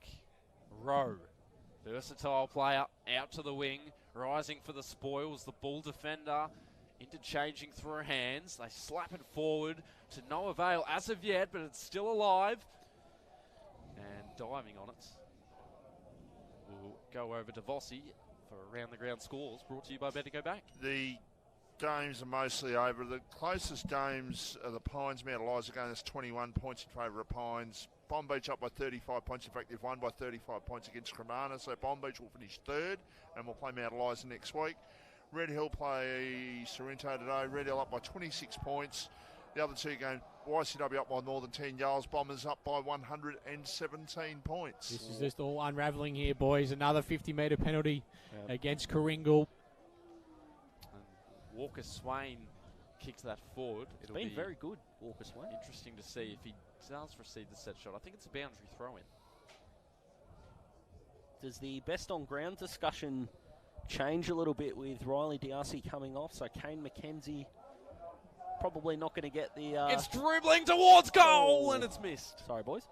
But does the conversation change considering Kane McKenzie's new opponent probably isn't of the same quality as Riley D'Arcy, with all due respect? What are you trying to ask there, Does? Does the best on ground conversation change? That's what I said at the start. No, because I don't think Kane McKenzie has been the best on ground. Well, then by all means, fire some names at me. I think Lockie Williams has been better. I think also Walker Swain has also been very good for the Somerville Footy Club. Jeez, that's a bad Sam kick. Glenn up forward and tracking back. Kane McKenzie on cue. Must have known I was trying to take the crown off him, and the more I think about it, AJ, the more I'm thinking it might have been an off-air chat we were having earlier while you were ducked away. McKenzie loads up, gives it everything he has. Hope at front position, but like he hasn't been able to all day. Couldn't mark. Chop and change through hand passes. Fell back into the lap of Leslie, and he was brought to ground and cue the scuffle. That's okay, Cuddles. That's all right, mate. Doesn't really hit as hard home when you've got a minute gap in between, but that's okay. Yeah. It's the Eagles by 19, 16 and a half minutes in at Rye. Mason ensuring. He had a very good first half, AJ. He certainly did. I just think when the whips have been cracking, Lockie Williams has been the one to get a lot of distance on his possessions, and he's also been getting it around the stoppages as well.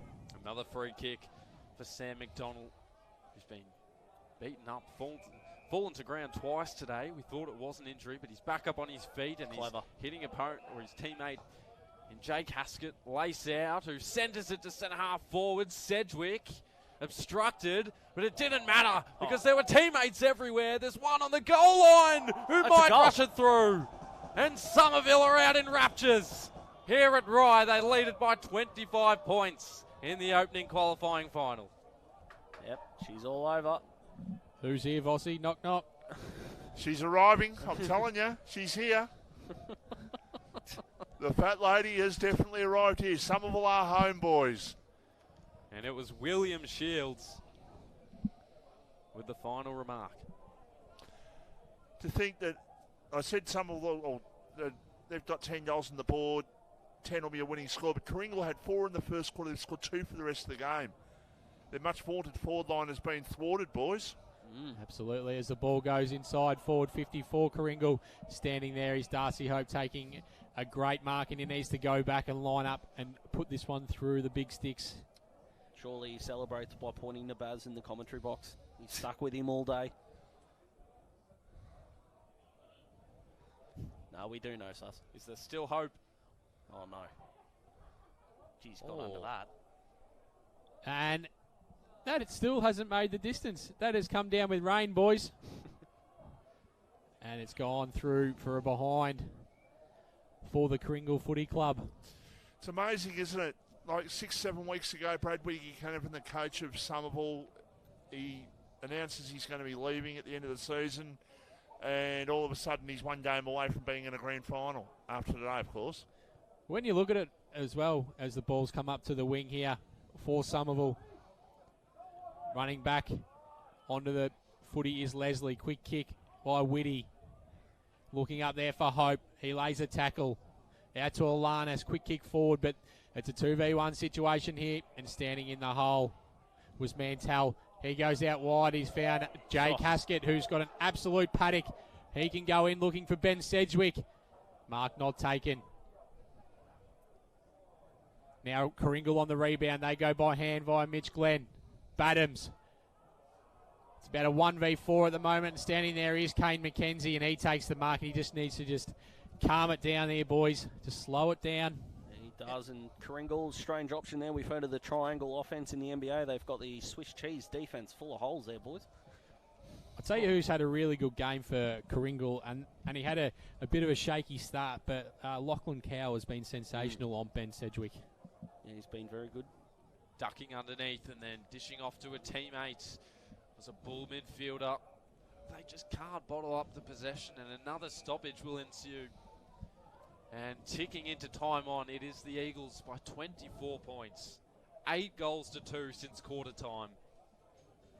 They have been running rampant. Still time to respond for the Bulls, though. The centre half forward.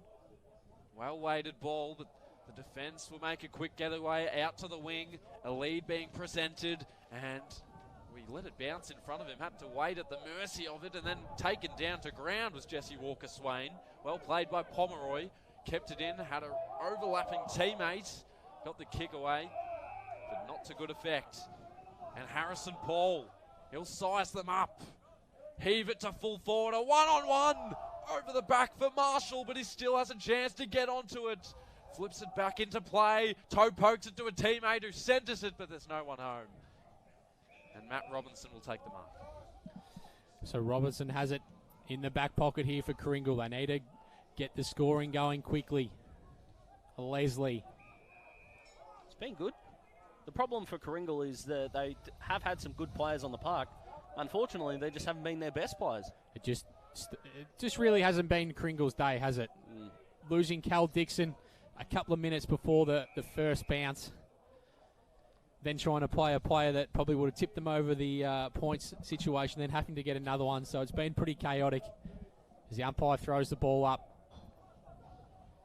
Ball just bouncing around. There's that man Williams, who's been sensational. Ball going forward towards Walker-Swain, who can run onto it for Karingal. Whitty, he gets a quick kick going forward, but that is out of bounds on the full. And a player there in Lockie Haskett or Jack Maroney will be able to take a free kick and get it going forward once again for the Somerville Footy Club. I'll tell you what, whoever out of Devon Meadows and Pearcedale win tomorrow, and you can catch us on RPP tomorrow as well from Chelsea, they're going to be thinking this game becomes a little bit easier with the potential of Riley D'Arcy not being out there. Reported for a headbutt. So the free kick going towards the player in Robinson. He goes in short looking for Pomeroy. So it's an alleged headbutt the player there in Riley D'Arcy is off for. We'll find out after the game. Goes up to the centre wing. Luke Rowe, he's been fantastic today for Somerville. Sam Glenn trying to get the ball going forward. Darcy Hope, he just gets his quick kick going high. Badams, ball knocked away from him. Williams stands in the tackle, then he's taken to ground, and we'll get another stoppage. Alleged, sorry boys, you're right. But that becomes a much more fruitful opportunity there for Devon Meadows or Pearcedale. That'll be a cracker tomorrow. One here for the Bulls. The clearance, it's extremely wide. It should be over the line and is out in the full. Oscar Whitty.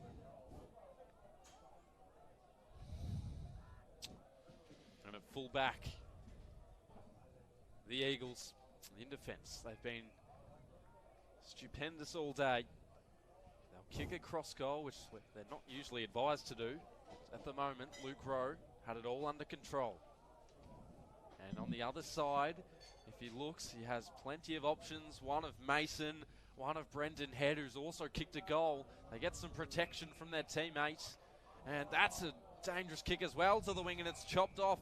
And Bartling, he'll move it on forward. Hope in the vicinity. He'll attack it with pace. Crashes through. Down to Rowe. And on the wing, fumbling the ball, still looking to recollect himself is Josh Young, who's also been productive today. But we'll have a ball up on the wing, and it's Somerville by 24 minutes in this last quarter. Darcy Hope there attacked that contest magnificently. They had no one on the ground. Karingal, Yes, this has just been shambolic. But they're looking for one more of the Eagles. The hand pass off, the open shot at goal. Sedgwick fell over, lost his footing. That's through for a minor score. 25 points the difference. Nearly 25 minutes in. They're just waiting for the siren now, Karingal.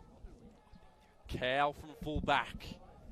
Back into the main field of play. In the centre, it was hacked forward, and Seth Kelly. Oh, it sums up their day, doesn't it? Sums up their second half. Had an abundance of time, and Alanis could have been on the end of it. And he's just given him that death stare captain's look. Brewer. And I can't say I blame him. They'll just let time evaporate.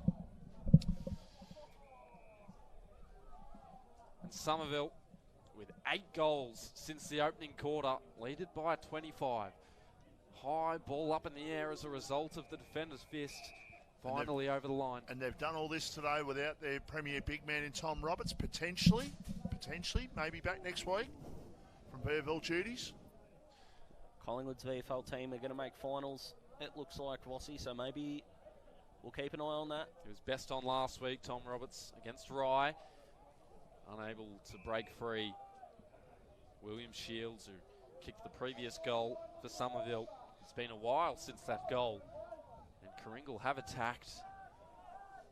Haven't amounted it to anything, though. A free kick being paid. It'll go the way of Somerville. Some shifting up forward. The deepest target was Williams. Instead, he hits him at half forward. Spills over to the other Eagle. And another hand pass from Marshall over to Sharp, who's kicked 3 today. Across goal it goes, over the line. And 26 minutes through, it's still Somerville by 25. The Eagle has landed, boys. Definitely has, Vossi. They'll go through and play Langloran next week. The winner of Devon Meadows and Pearcedale will play Karingal. You can catch us live on RPP tomorrow from Chelsea. That'll be a cracker. So the ball's inside the forward 50 for the Somerville Footy Club. A big magnificent after half time.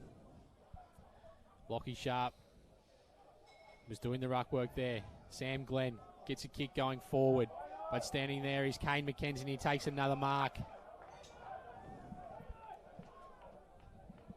Been outstanding. Genuinely outstanding.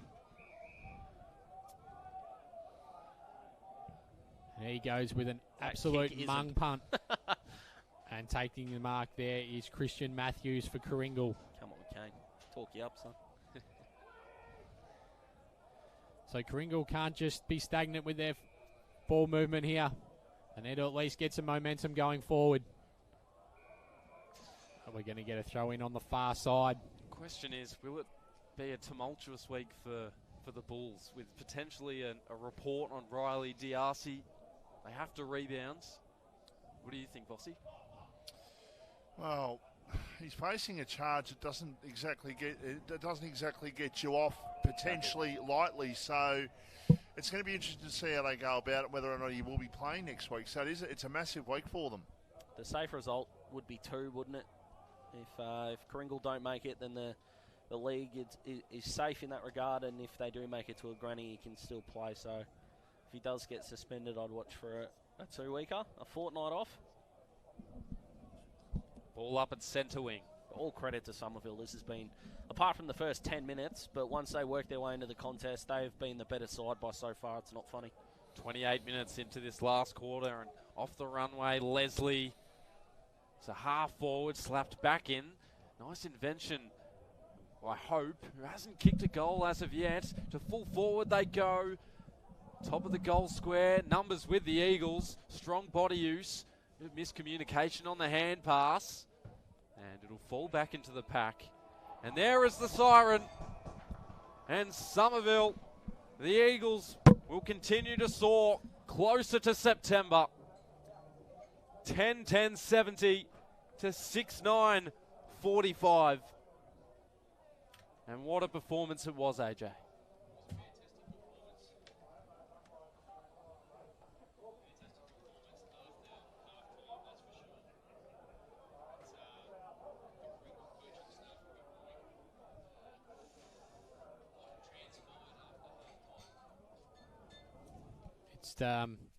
Yeah, look, it's to be honest, you've got to be very disappointed being the Karingal Footy Club after half-time because they've let Somerville just go and score at will.